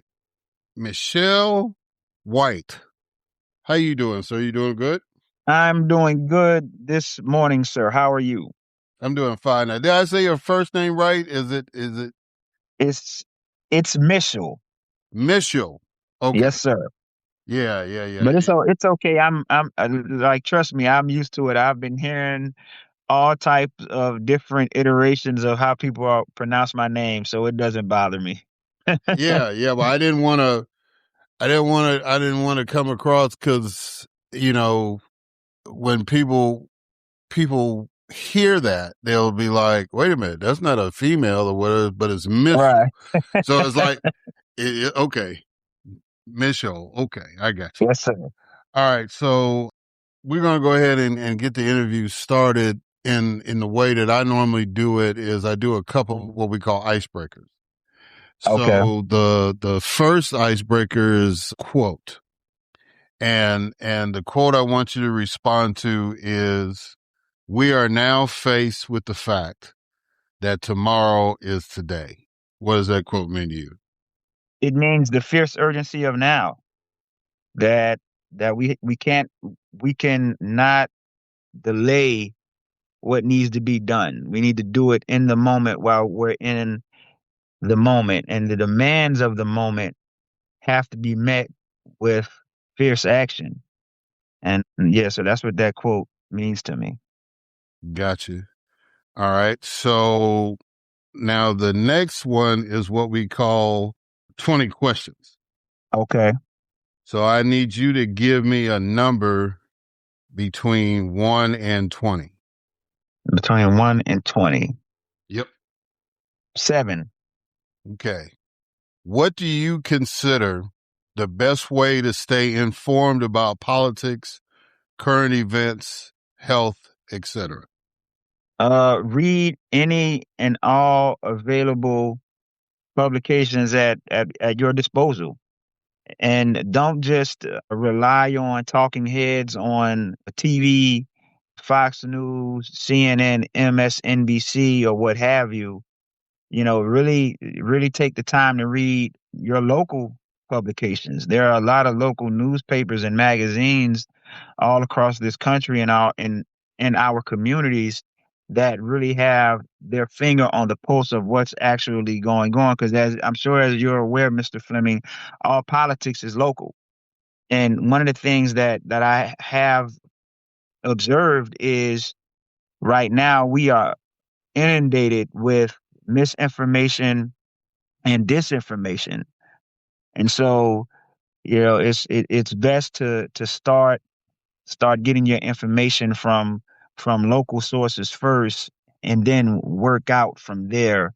And so yeah, get that. Like here in Henry County, we have the Henry Herald, and I read it faithfully. We have Game Changers magazine. These are two local publications in the area that really have their finger on the pulse of what's moving and shaking in our public policy making arena here in Henry County. So yeah, that's what I would suggest.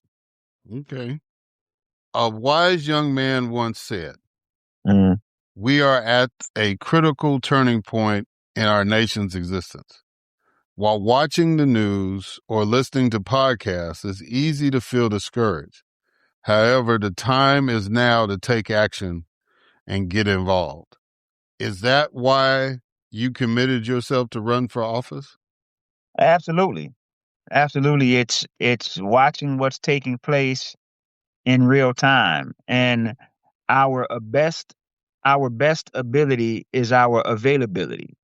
And so when you see that there's an urgent need for something and you're available, then I think it's incumbent upon you as the individual to show initiative and feel that need.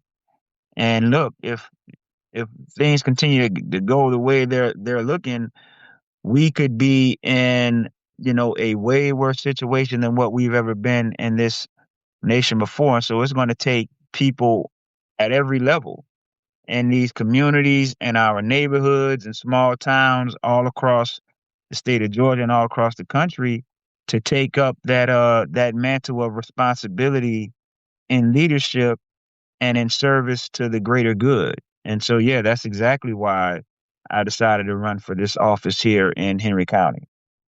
What about your life experience makes you the most qualified candidate to represent District 81 in the Georgia House of Representatives?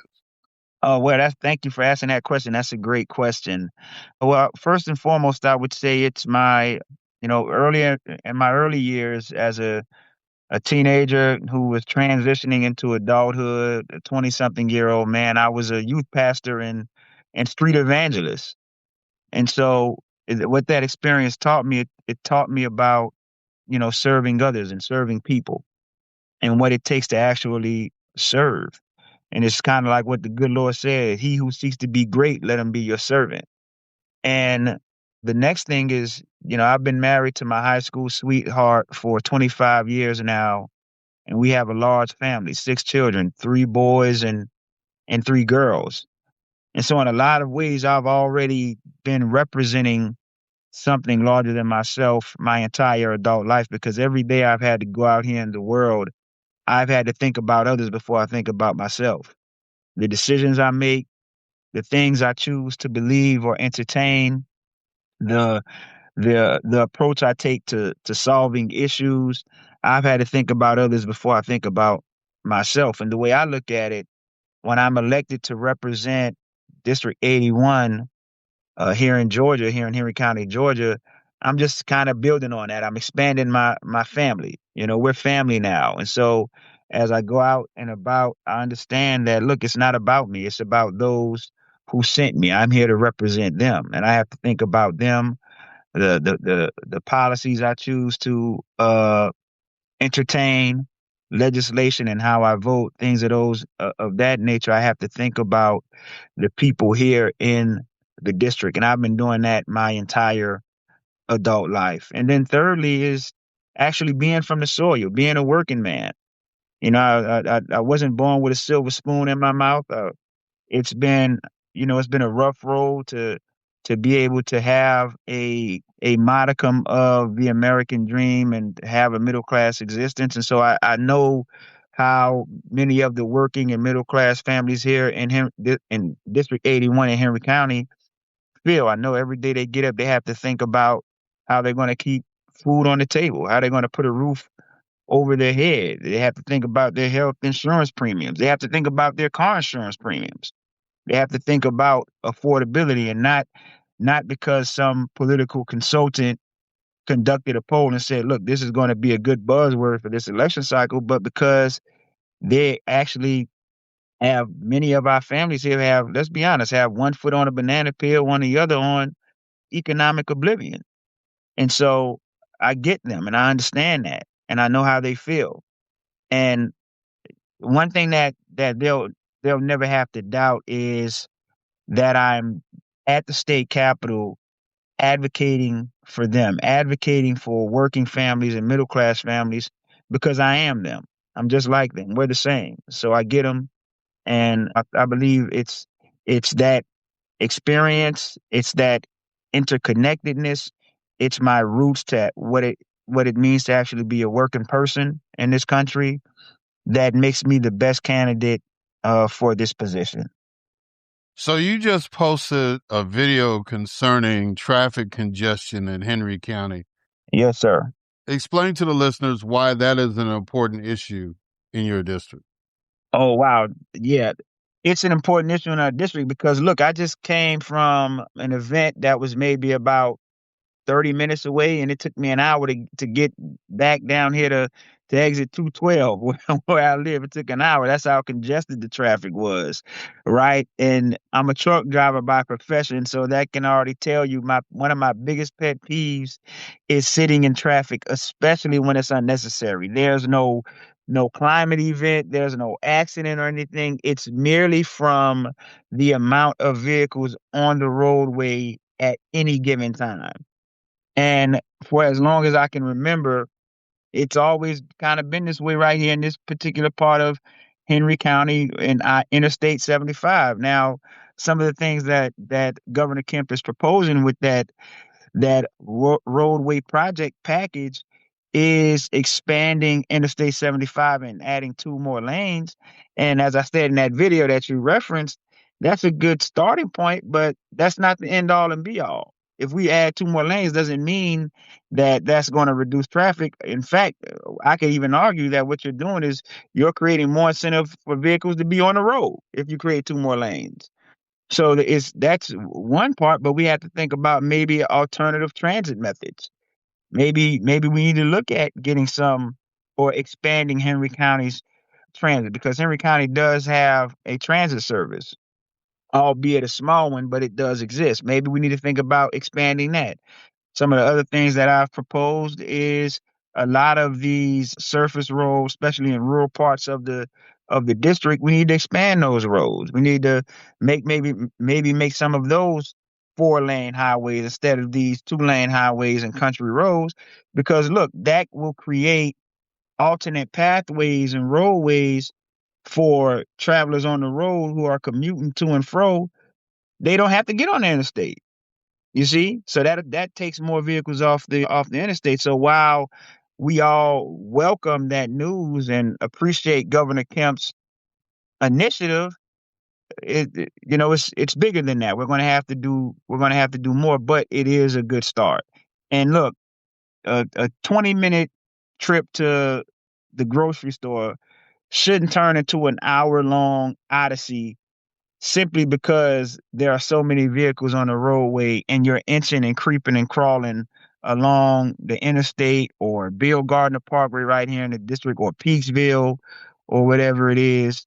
So that's one of the things that's been a major part of my platform. I'm going to continue to advocate for that. And when I'm at the state capitol, we're going to get more funds for more roadway projects to make commuting here in Henry County friendlier and safer for everyone.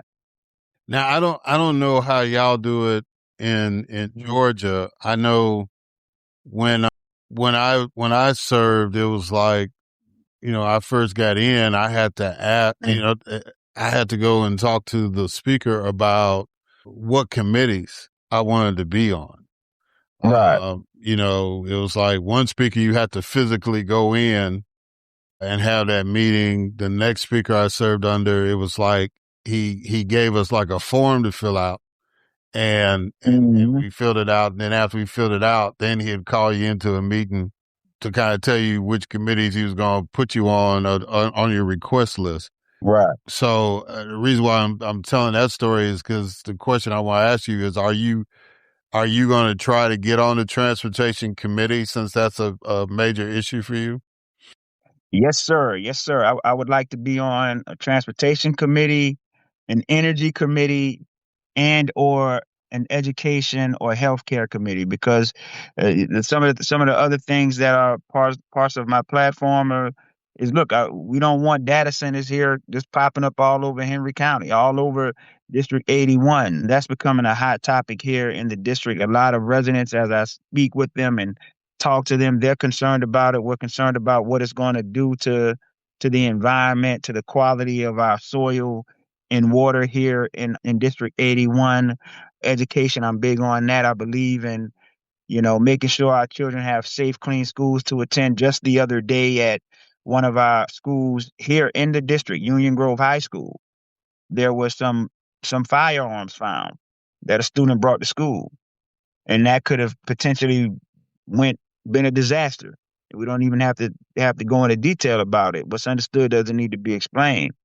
So I would that's why I would be interested in the education committee and something dealing with healthcare and healthcare services, because something else that's near and dear to my heart is Georgia's high maternal mortality rate, which last time I looked, it was the second highest in the nation. And that's while Governor Kemp and state Republicans run around touting how great Georgia is for business, when it's obviously not great for families. It's not great for our mothers. It's not great for children. So that's why I would be interested in being on some type of healthcare committee. All of these things are things that are near and dear to me. These arise from seeing problems and seeing things that need to be attended to, and that's why I'm running on them. It's not from a political consultant told me to say this would be good messaging. No, it's because I'm going there to solve problems and fight for things that folks here in the district care about and things I care about. And so those would be the committees that I would be interested in being a part of. Yeah, because you listed certain issues as your priorities, and you mentioned about protecting our students and improving public education and reducing Georgia's maternal mortality rate. Absolutely. But you also talked about supporting law enforcement and investing in small business owners. So, Right. since you mentioned mortality rate and education, let me ask you this question. As you stated, Georgia's maternal mortality rate is among the worst in the country. Absolutely. 33.9 deaths per 1,000 live births. And that's including the young woman Adriana Smith, the Georgia woman who was declared brain dead but kept on life support until her baby was Absolutely. born. Right. Nationally, Black women are 3 times as likely to die from pregnancy-related causes as white women. Right. So, what legislatively can you do to Mm. decrease this mortality rate? Well, some of the things I can do legislatively is support House Bill 149, which is a bill that Representative Imani Barnes is co-sponsoring with some other Democrats, and that's the Healthy Mothers Now Act.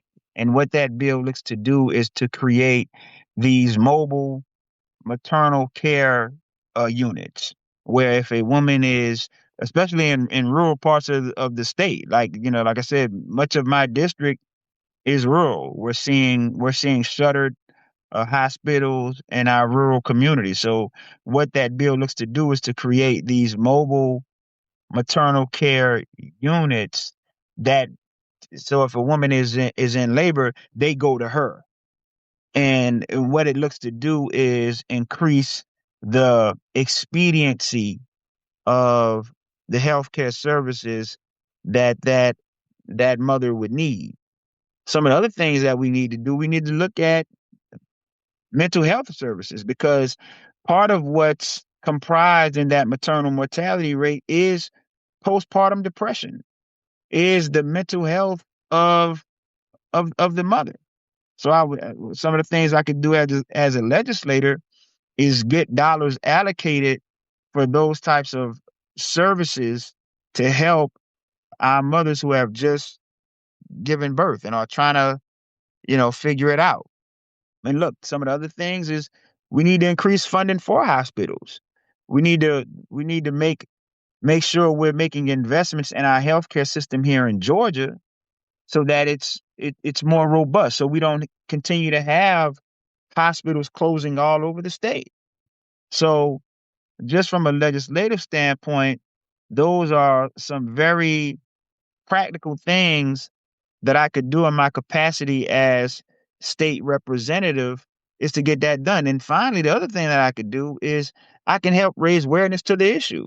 Last year in September, I partnered with Connecting Henry, the mayor of McDonough at the time, Mayor Sandra Vincent, and we put on a maternal mortality town hall. And so we brought representatives from Healthy Mothers, Healthy Mothers Now. We brought in leaders from civic organizations, the teacher parent union, and we had that conversation and we spoke about maybe increasing funding for doulas and midwives. That's something else that can be done. And so that is something that I look to do as I continue to march toward securing and winning this election for this seat. But once I'm elected, that's an annual event that we want to put on, and we look to be able to partner with Piedmont Henry. We look to be able to partner with our local gynecological providers here in Henry County and District 81 and continue to build it and expand it. And so, because look, some of this is, if you're a nursing or expectant mother and there's a resource that can help you with an issue you're having and you don't know, well, then it might as well not exist. See, so by us putting on that maternal mortality town hall and something that we want to make annual, we want to grow it, we want to expand it, that can help get information to mothers here in Henry County and in the district, and families here in Henry County and the district that may not otherwise know that there's services and help available for them. Would you support legislation that offered Medicaid reimbursement for doula services? Absolutely. Yeah. Now, of course, that's in principle for me, and I've talked about this even since the last election cycle. It's going to come down to language with the way I vote. It's going to come down to how the bill is written, what's all within the bill, how is it going to be rolled out, how is it going to be implemented, things of that nature. But in principle, yes, that's something that I would support. Yeah, and I'm glad you said that, because that's something that people need to be aware of, because in the legislative process, there could be a bill that has, something that you really like, but Right. it's stuck in a bill that's got 18 things that you know is either going to be bad for your people or you just can't stand. Exactly. And, Exactly. and it's like, well, I thought you said you was for that. Yeah, but I wasn't for all this other stuff. You know what I'm saying? So I had to vote no, Exactly. and I couldn't Right. pull that other thing out. So yeah, Right. so I'm glad that Exactly. you said it, answered it the way you did, because sometimes, Right. we get caught up in, they'll try to throw something in a bill to get you to Right. vote for it, but it's a bad bill overall, and it's like, yeah, no, I can't do that. So I'm Right. glad you answered Exactly. it that way. Yes, sir. Getting back to the schools, a May Mhm. 2025 survey indicated that 60% of Georgia parents felt schools were less safe than they were a decade ago. What is your plan to improve public schools and make them safer? Well, we need a quick action response plan for, let's just tell the truth, for a potential active shooter situation. Unfortunately, in this day and age, that's something that we have to seriously consider. Some of the other things that I would be interested in is what types of things we can do from an equipment perspective that makes our classroom safer. So whether this is specialized doors and locks in the event of that type of an active shooter scenario, do we need to look at maybe in some of our schools here in Henry County implementing or installing metal detectors, more school resource officers? Also, too, is we have to look at the mental component of some of these situations. We have to maybe look at providing some of our students with conflict resolution training, things of that nature. Also, some of the other things that can be done when it comes to safety is maybe we can put in some type of alert system throughout the county for our schools when there is a weather event, whether there is a tornado. Here, I believe that was last year, there was a major tornado that hit down right here in Locust Grove, in the district over, right on the other side of Interstate 75. And that famous actor from the Wire, his son was hurt very badly by that tornado. And I've actually made note of this as I ride around the district. Some of these tornado warning systems look like they've been there since the 50s. We need to look at updating those. So those are just some other practical things that we can do to make our schools safer. And then again is engaging with parents and students and raising awareness, increasing the flow of information of safety tips, safety protocols, things of that nature. Working with our school board here in District 81, Dr. Pam Nutt is our school board member, and I have a relationship with her. So I would be working with her, talking with her, getting her insight and take on how do we make sure we're making our children safe while they're at school. We don't send our children to school to be harmed or to put them in danger. And so that's something that I believe in. And I'm not just blowing smoke, because my son is 16 years old. He's a junior and he goes to Locust Grove High School. And so I would be lying if I said that when I heard about these two firearms being found at Union Grove High School, my mind didn't fall on my son. So I have my own personal interest for ensuring the safety and security of our schools here in Henry County and District 81. Yeah. So the Georgia legislature, they passed the School Safety Act that goes into effect in July of this year, that requires public schools to install mobile panic alert systems that link directly to 911 and law enforcement. So if you were in the legislature, you would have voted for that, right? Absolutely. I would vote for it. Yeah, but the thing is, the trick is, and I haven't looked at the bill, the trick is, does that fall under the school districts to fund it, or is that something the state's going to give some money towards, right? Right. I think it should be collaborative. It should be collaborative effort.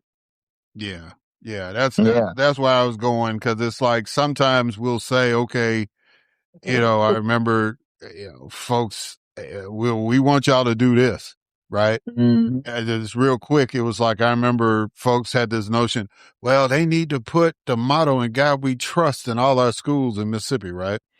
And Right. so I got up there and I said, now, you know, we haven't allocated any money for the school districts to do that.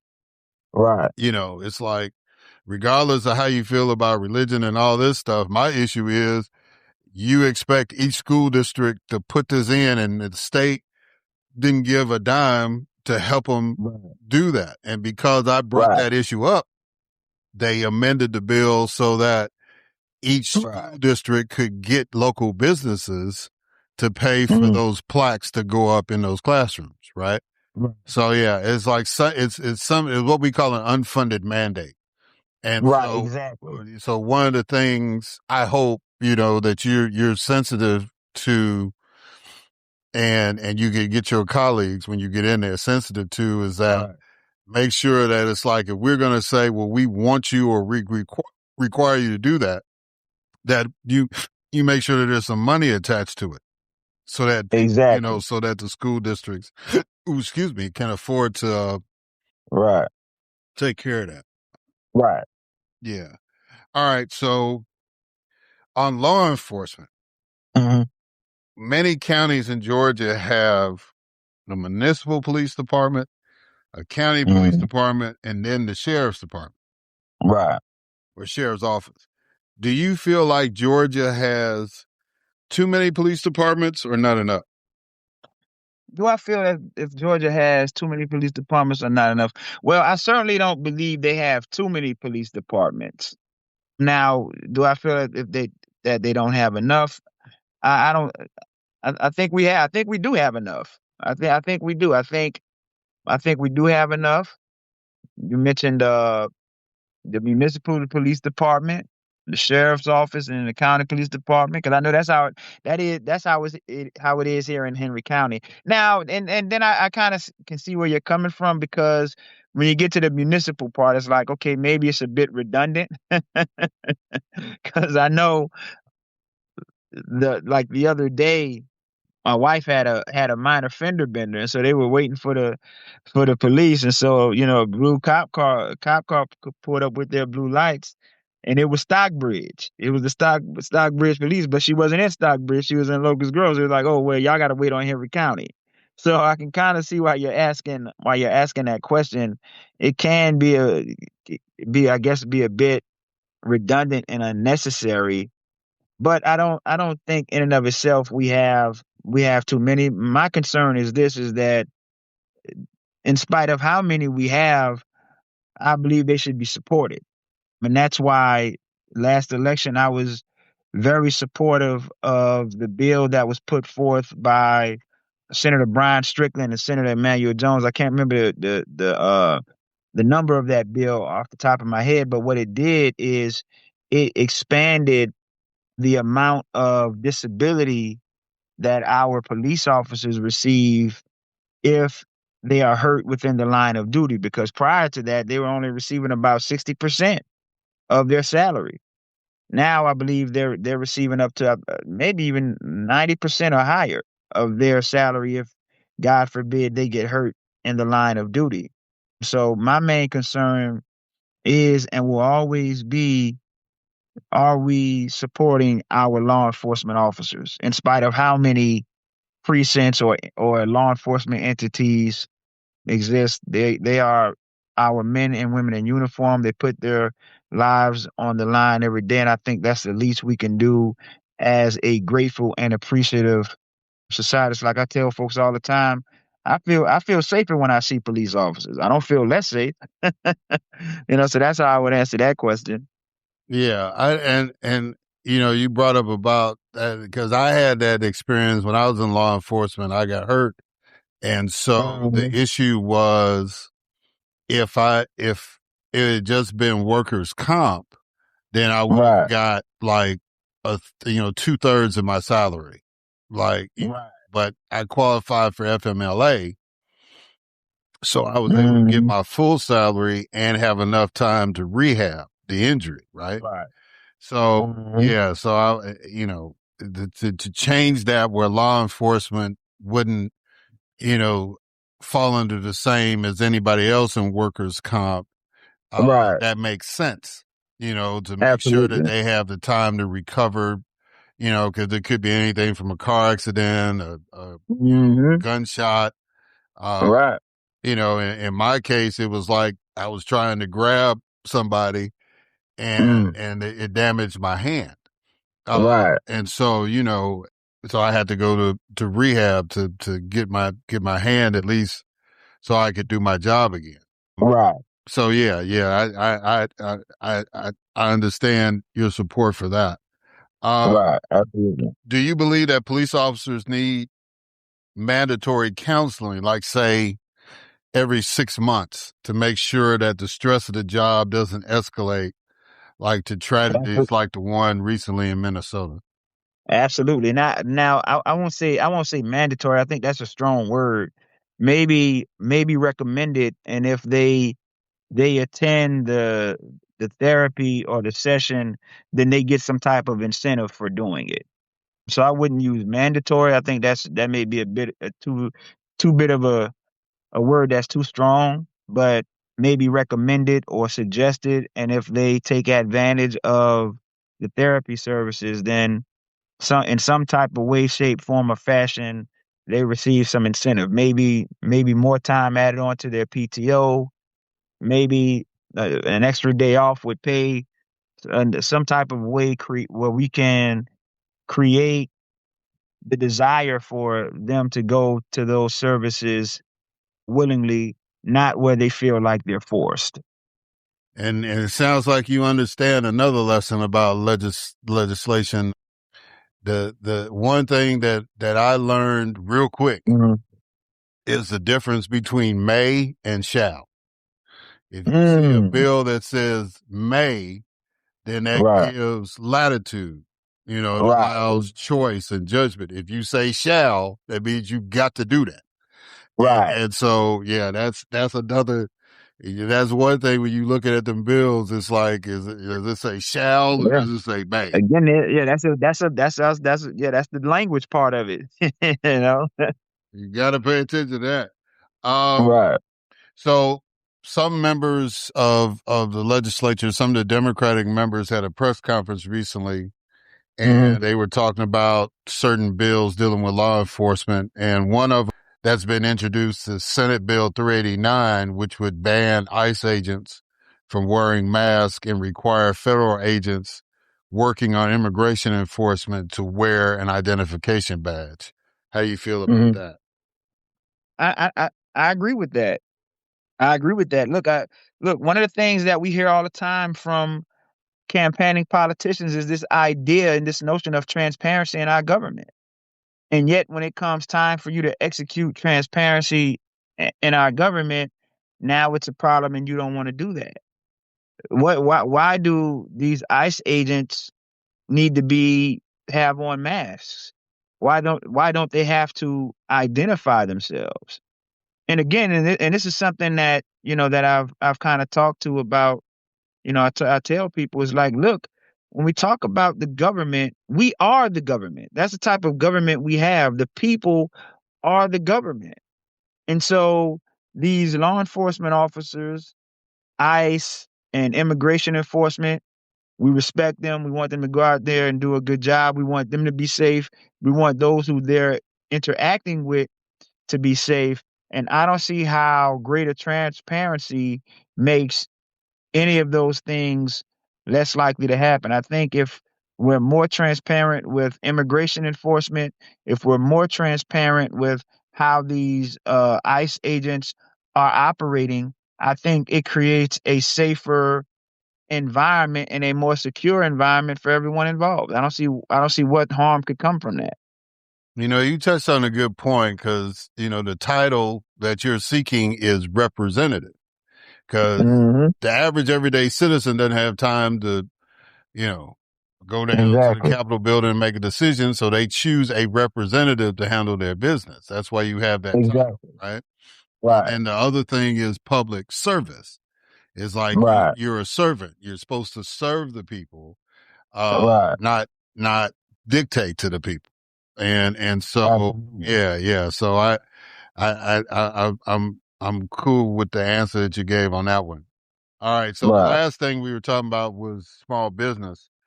Mm-hmm. Georgia is considered the 19th best state in the nation for small businesses. How do you want the Mm-hmm. state of Georgia to invest more in small businesses? Well, we need to give access to startup capital, particularly as it relates to underserved communities. Look, we all want, access to the American dream. We all want to be able to achieve and be all that we can be. And it's my belief that the fundamental premise of our government is to create opportunity, not obstacles. And this is something that you hear Republicans talk about all the time. And I just so happen to agree with them, is the idea of regulations. They look at regulations as obstacles or obstructions. Okay, so let's apply that same logic to many of our small business owners who, because they're small business owners, are startups. So we need to look at providing some type of startup capital through maybe grants, funding some type of programs where these budding entrepreneurs can take advantage of a training program, a session, or whatever the case is, right? A grant, and then the state in some kind of way can help them get that business off the ground. It's operating, it's functional, and who knows what it can grow into. And look, this is something else too when it comes to small business development and supporting small businesses. It's not just small businesses. We have to look at our micro businesses. See, because that word small, when people hear that phraseology, small business, they're thinking about the mom and pop storefront that they drive by on their way home. They're thinking about the landscaper who cuts their grass. What they're not thinking about is some of these companies who may have 100, 200 employees. So how are we quantifying what it means to be a small business owner? We have to think about our micro business owners. Yeah, that's something that I'm looking to do, is put more of a focus on our micro business owners. And the reason why is because of this, because micro businesses are the ones who are the most cost sensitive to fluctuations in the market. This is something that we've seen with Donald Trump's disastrous tariff policies. A lot of the businesses that have had to scale back, shutter their operations, shut everything down, are our micro business owners, because they simply can't handle the added tax of these tariffs that President Trump, has been pursuing. So, in my advocacy and in my fighting for small businesses, I'm going to put a special lens and focus on our micro business owners who are just everyday men and women who may not have come from a lot of money, who may not have come from a lot of privilege, but have an idea, have the will, have the get up and go, and just simply need a fair shot at success. And so those are the types of businesses that I really want to pay attention to. Obviously, we can talk about tax incentives for our businesses who are hiring right here from the community locally, and our mom and pop grocers and storefronts. And so when I'm state representative, when I'm representing the district, that's something that I intend to do. And then the other component of this, Mr. Fleming, also is awareness. Partnering with the Henry County Chamber of Commerce, which I am a member, and having training programs and small business fairs where we can give them more access to greater information, because as you and I both know, knowledge is power. You can't do better if you don't know better. And so those are just some of the things I think that needs to be done, that we can do, again, from a practical standpoint. And I look forward to getting that done when I'm elected. So District 81 is one of the Mhm. most diverse legislative districts in Georgia. Mhm. Last go around, you received 47% of the vote. What Well, will make 43%, but what you say? it was 43. I said it was 43%, but who's counting? Well, I gave you 47. Either way, I understand you was watching the scoreboard more than I was. So I understand. Right. What will make 2026 the year you become the next representative for District 81?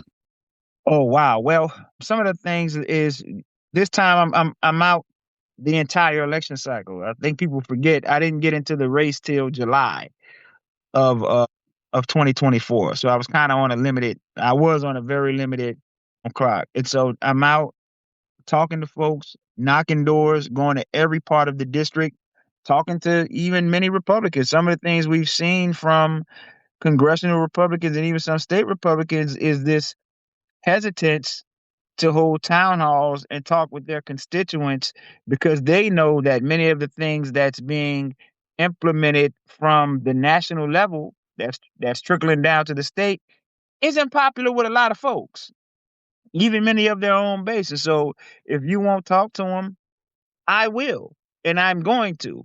The other thing is, there's a lot of demographic shifts taking place in this district. It's trending in that direction. And aside from that, this is what I can tell you, Mr. Fleming, is as I've been going out knocking doors, the energy, the feel, and the vibe is vastly different from what it was in 2024. People are engaged. Many people are outraged. Many people are enthused and are chomping at the bit to express their frustration with the direction of our country through their vote. And so there's been times I went up to doors and knocked, and that conversation turns into a 30-minute conversation. And of course, I'm doing more listening than talking, because that's the job of a representative. In order for me to go to the state capitol and know what to fight for you, I have to know what you care about and what has stoked your ire, what grinds your gears. And so we're out a lot early. We're knocking doors, talking to folks. We are letting them know what's at stake in this next election cycle, and we're letting them know what Mishael White aims to do for them when I go up there to that state capitol. Something that we've seen, and it just happened here recently in a special election, District 121. My fellow Fighting 50 candidate, Eric Gisler, flipped a Trump district that he just lost in 2024. He got 39% of the vote, and it is go around he got 50.1% of the vote. And so we think that is a trend that bodes well. We think that we have a really good shot, and we think we do have crossover appeal to many Republican voters, moderate Republican voters who don't agree with what they're seeing coming down from this Trump administration, and coupled with the fact that, look, the economy isn't great right now. We have inflation. The economy is teetering on the brink of being under a verified recession. And so there's a lot of meat on the bone when it comes to talking to folks about the issues that are impacting them in their everyday life. And so that's what we intend to do. That's what we are doing. And we fully intend on being successful this November in 2026. We're going to get it done. So I've been asking all of my guests this question this year. Okay. So finish this sentence. I have hope because. The people. I have hope because the people. The thing that gives me hope is the people. Look, I don't believe that we are as ugly as our timelines tell us we are. I think the reason why we've seen so much effort from those in power, from MAGA. Let's just keep it real, from MAGA. When it comes to this ugliness, when it comes to the normalizing of hate speech, is not because they're trying to convince us that's who they are. It's because they're trying to convince us that's who we are. And if that's who we are fundamentally as a country, as Americans, as Georgians, as residents in District 81, why do you have to go through so much effort to show us that? I have faith in the people. When I go throughout District 81, I don't see that ugliness. I see people from all different walks of life, all different races, all different political beliefs in community with one another. I see them at food banks. I see them at churches. I see them at our local uh, parades and different events in the county and in the district and community. No one is yelling and screaming or being nasty or being hateful. And this is one thing I always go back to, Mr. Fleming, is the American people may be distracted, they may be disinterested, they may be discouraged, but they are not stupid. They know a bad deal when they see one. They know when something isn't right, and they know when we can do better. Now, does that mean I'm going to get everyone's support? Does that mean I'm going to be able to convince everyone that we have more that binds us together in community than not? No, it doesn't. But I don't have to get everybody. I only got to get 50.1%. And so I like my odds when it comes to that. I have hope because of the people. So if people want to get involved with the campaign, how can they do that? Well, they can send me an email at Mishael White, the number 4 Georgia at gmail.com. They can follow my Instagram, Mishael White 4FOR Georgia. And you can also catch me on Facebook at Mishael White. Those are my social medias. That's my email. Again, my email is Mishael White, the number 4 Georgia. That's MishaelWhite,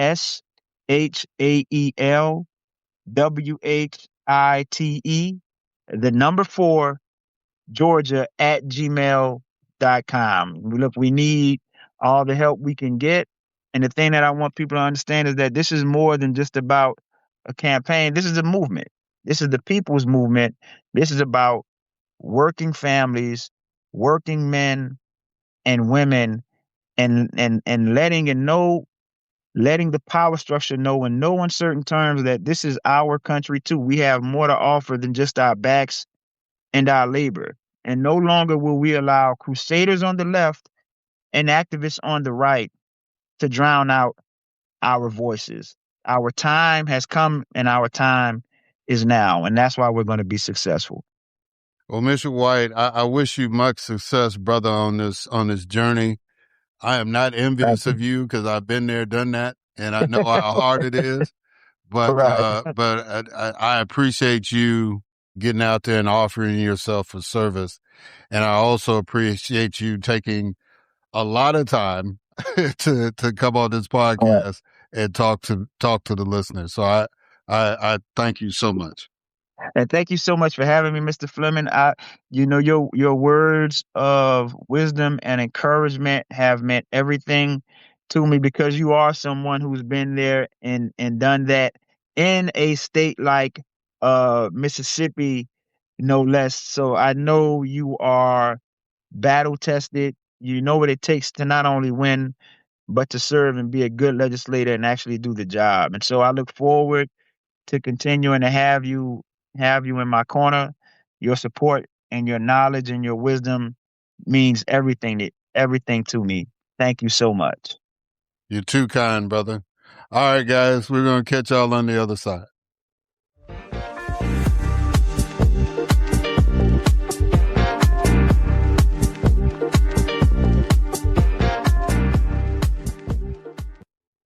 All right, and we are back. So I want to thank Nekima Levy Armstrong for coming on and giving us the update about what's going on in Minnesota. She has been one of the leaders in organizing the community, and it means something to see one of us being respected enough and having the credibility to be the voice for the people in Minnesota, and, and to show, especially the Black community, solidarity with the rest of the city in dealing with the invasion of ICE, and, especially after the tragic death of Renee Good. And, she reminded us in the interview that this is not the first rodeo that they've had to go through dealing with tragedies with the police, and, and that they're willing and ready to stand up against that. And, just be reassured that what you see on the news and, and all the tough talk that's coming out of Washington, that there are people in Minneapolis, St. Paul, as well as in the whole state of Minnesota that's resisting, and that they're not going to waver in that resistance. I want to thank Dr. Kem-Laurin Lubin for coming on and educating us about the work that she's doing to make sure that artificial intelligence, as it's being incorporated more and more in our daily lives, that she's one of the people on the front line to make sure that Black folks are in the conversation, in the programming, in the designing, all that stuff. And her crusade to make sure that it is beneficial and not harmful to us, right? Very, very passionate sister about that work, very intelligent sister. And as they say in a lot of the action movies, I'm glad she's on our side, right? And finally, Mishael White. This is a young brother that I've had the pleasure of meeting, and he's going up against a MAGA Republican in his race for District 81 in the state of Georgia, House District 81. And, and when I say MAGA, I mean like the unrepentant MAGA, like whatever you hear Caroline Levitt or Stephen Miller or Donald Trump or J.D. Vance utter out of their mouths, she parrots everything. And we're hopeful that the good folks in Henry County have had enough of that. and we'll go ahead and support him in his endeavor to be a true representative for all of them instead of just a select few, right? Because that's what really this is all boiling down to. When you hear people say that they're looking out for the best interests of the United States, but all of their strategies and all of their talking points and all of their slogans that they use were borrowed from a guy who wanted to take over the world, who wanted to create an empire and use the acts of terror and war to do that. If you're going to serve the people, you serve them with compassion and integrity and not terror, right? Somebody wrote that Stephen Miller was taught that the two strongest emotions in politics were hope and fear. And that's correct. And Barack Obama won because of hope, but fear is more powerful. And you should utilize that. That's what this guy told Stephen Miller, and Stephen Miller has run with that. Right? And everybody, President Trump, Vice President Vance, Secretary Noem, Secretary Hegseth, all these people, they want to bully and intimidate and oppress us into submission. And we're not going for that. That's not the ideal of this nation. That's not the spirit of humans, right? All we want to do is live our lives and live it abundantly. You have heard me say that over and over, and I will continue to impress upon that. And the fact that you're listening, I think you agree with that. I think you agree with the fact that, you can probably get more from us if you respect us. But if you're in constant denial and you're constantly petulant and petty and, just hitting all of the lowest common denominator emotions to present yourself to the nation and the world, it's just natural for most of us, the overwhelming majority of us, to be disgusted and resist that.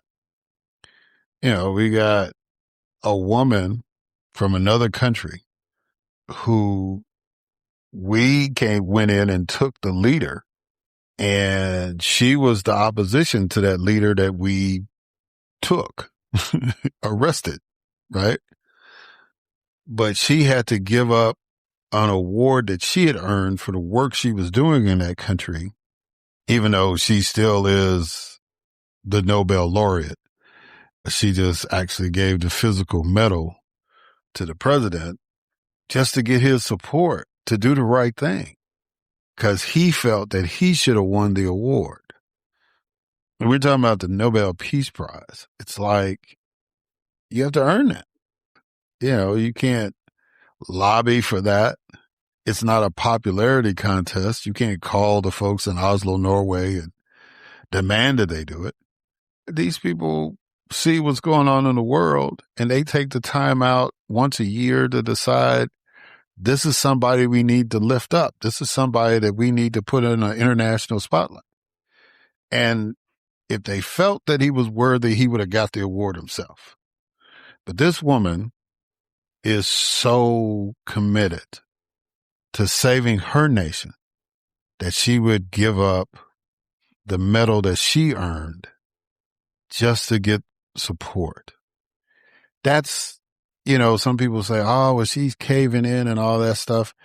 People that are committed to helping other people make sacrifices. They do. And, a lot of us would have said, ain't no way I would have done that, but you haven't been in her shoes. You haven't been in her struggle personally.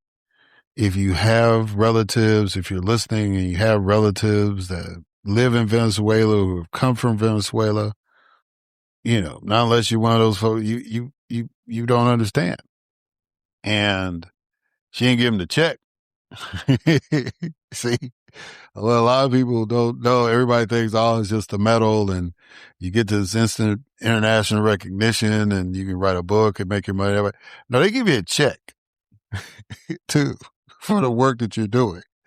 And, they give you money to support the cause because it's a foundation. Nobel Prize was set up by the guy who invented dynamite.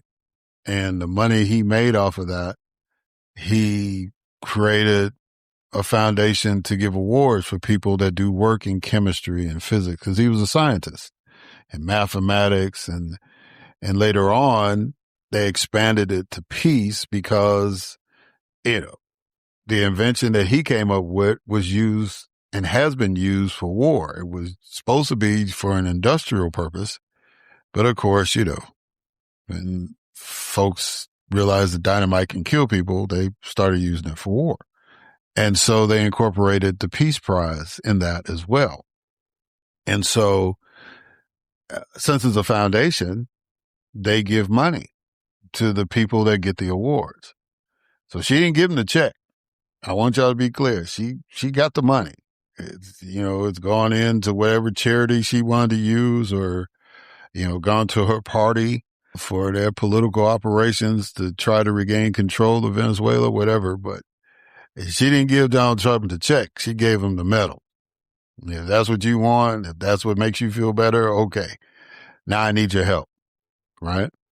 And had he not tried to throw her under the bus when Maduro was arrested, she probably wouldn't have had to do that. But he said that because in his pettiness, he was mad that she won the Nobel Peace Prize and not him. So he wanted to use that as a leverage point.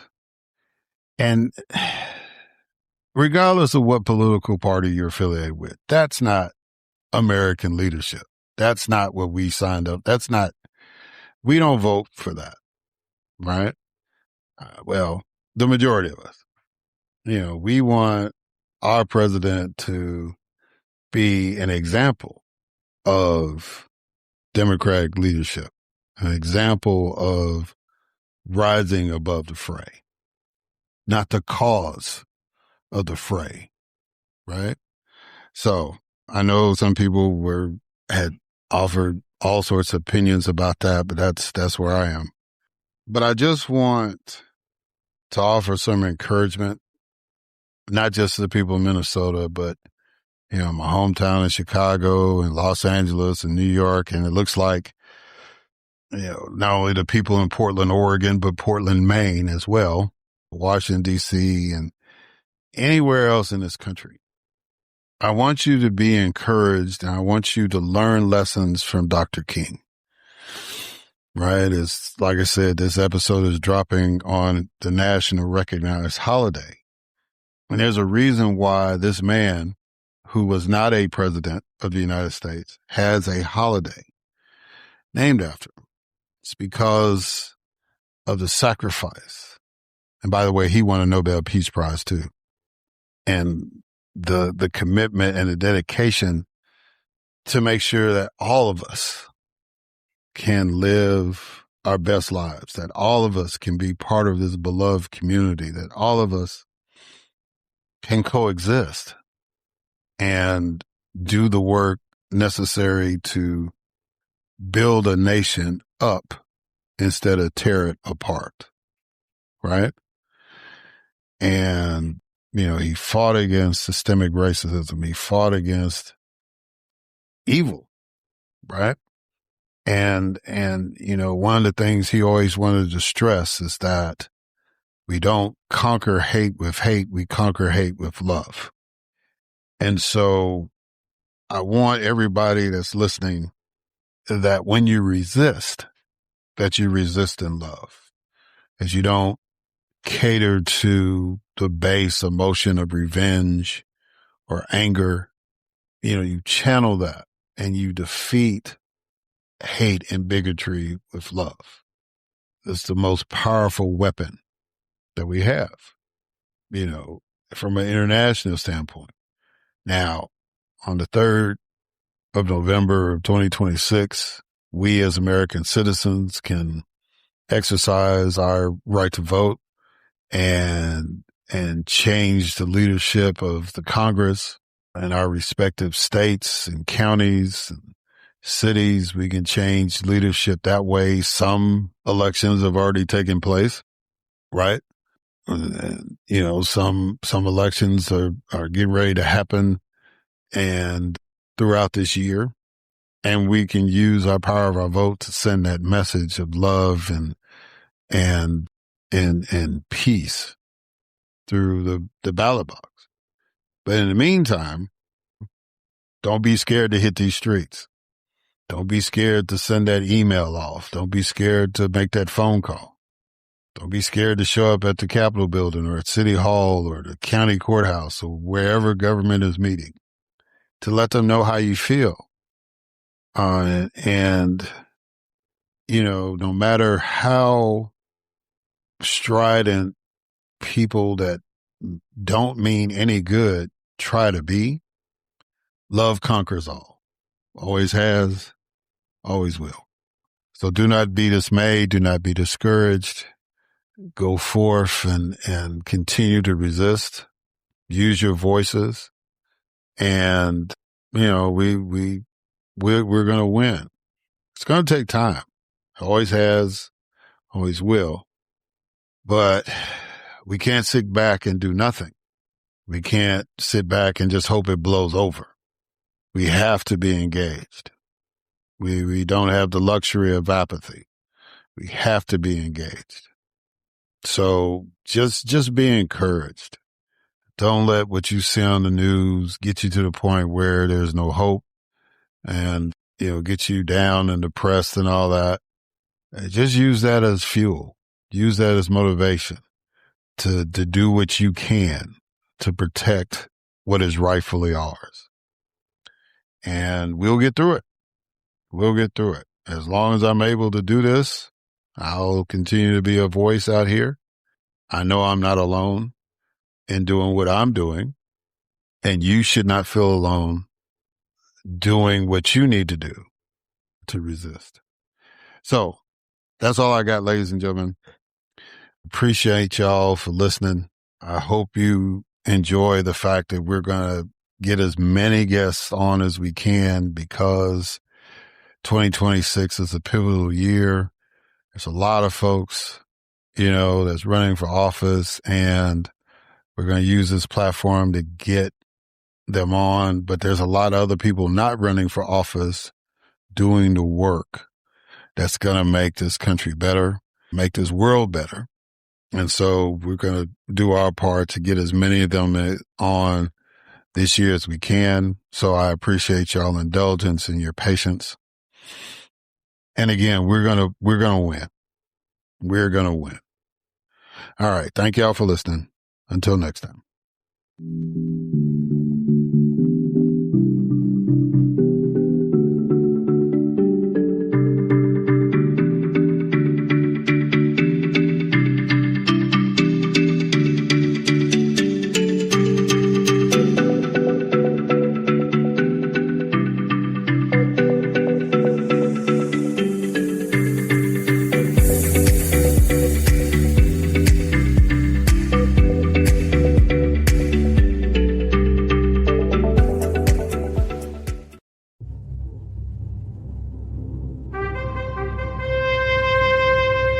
NBG Podcast Network.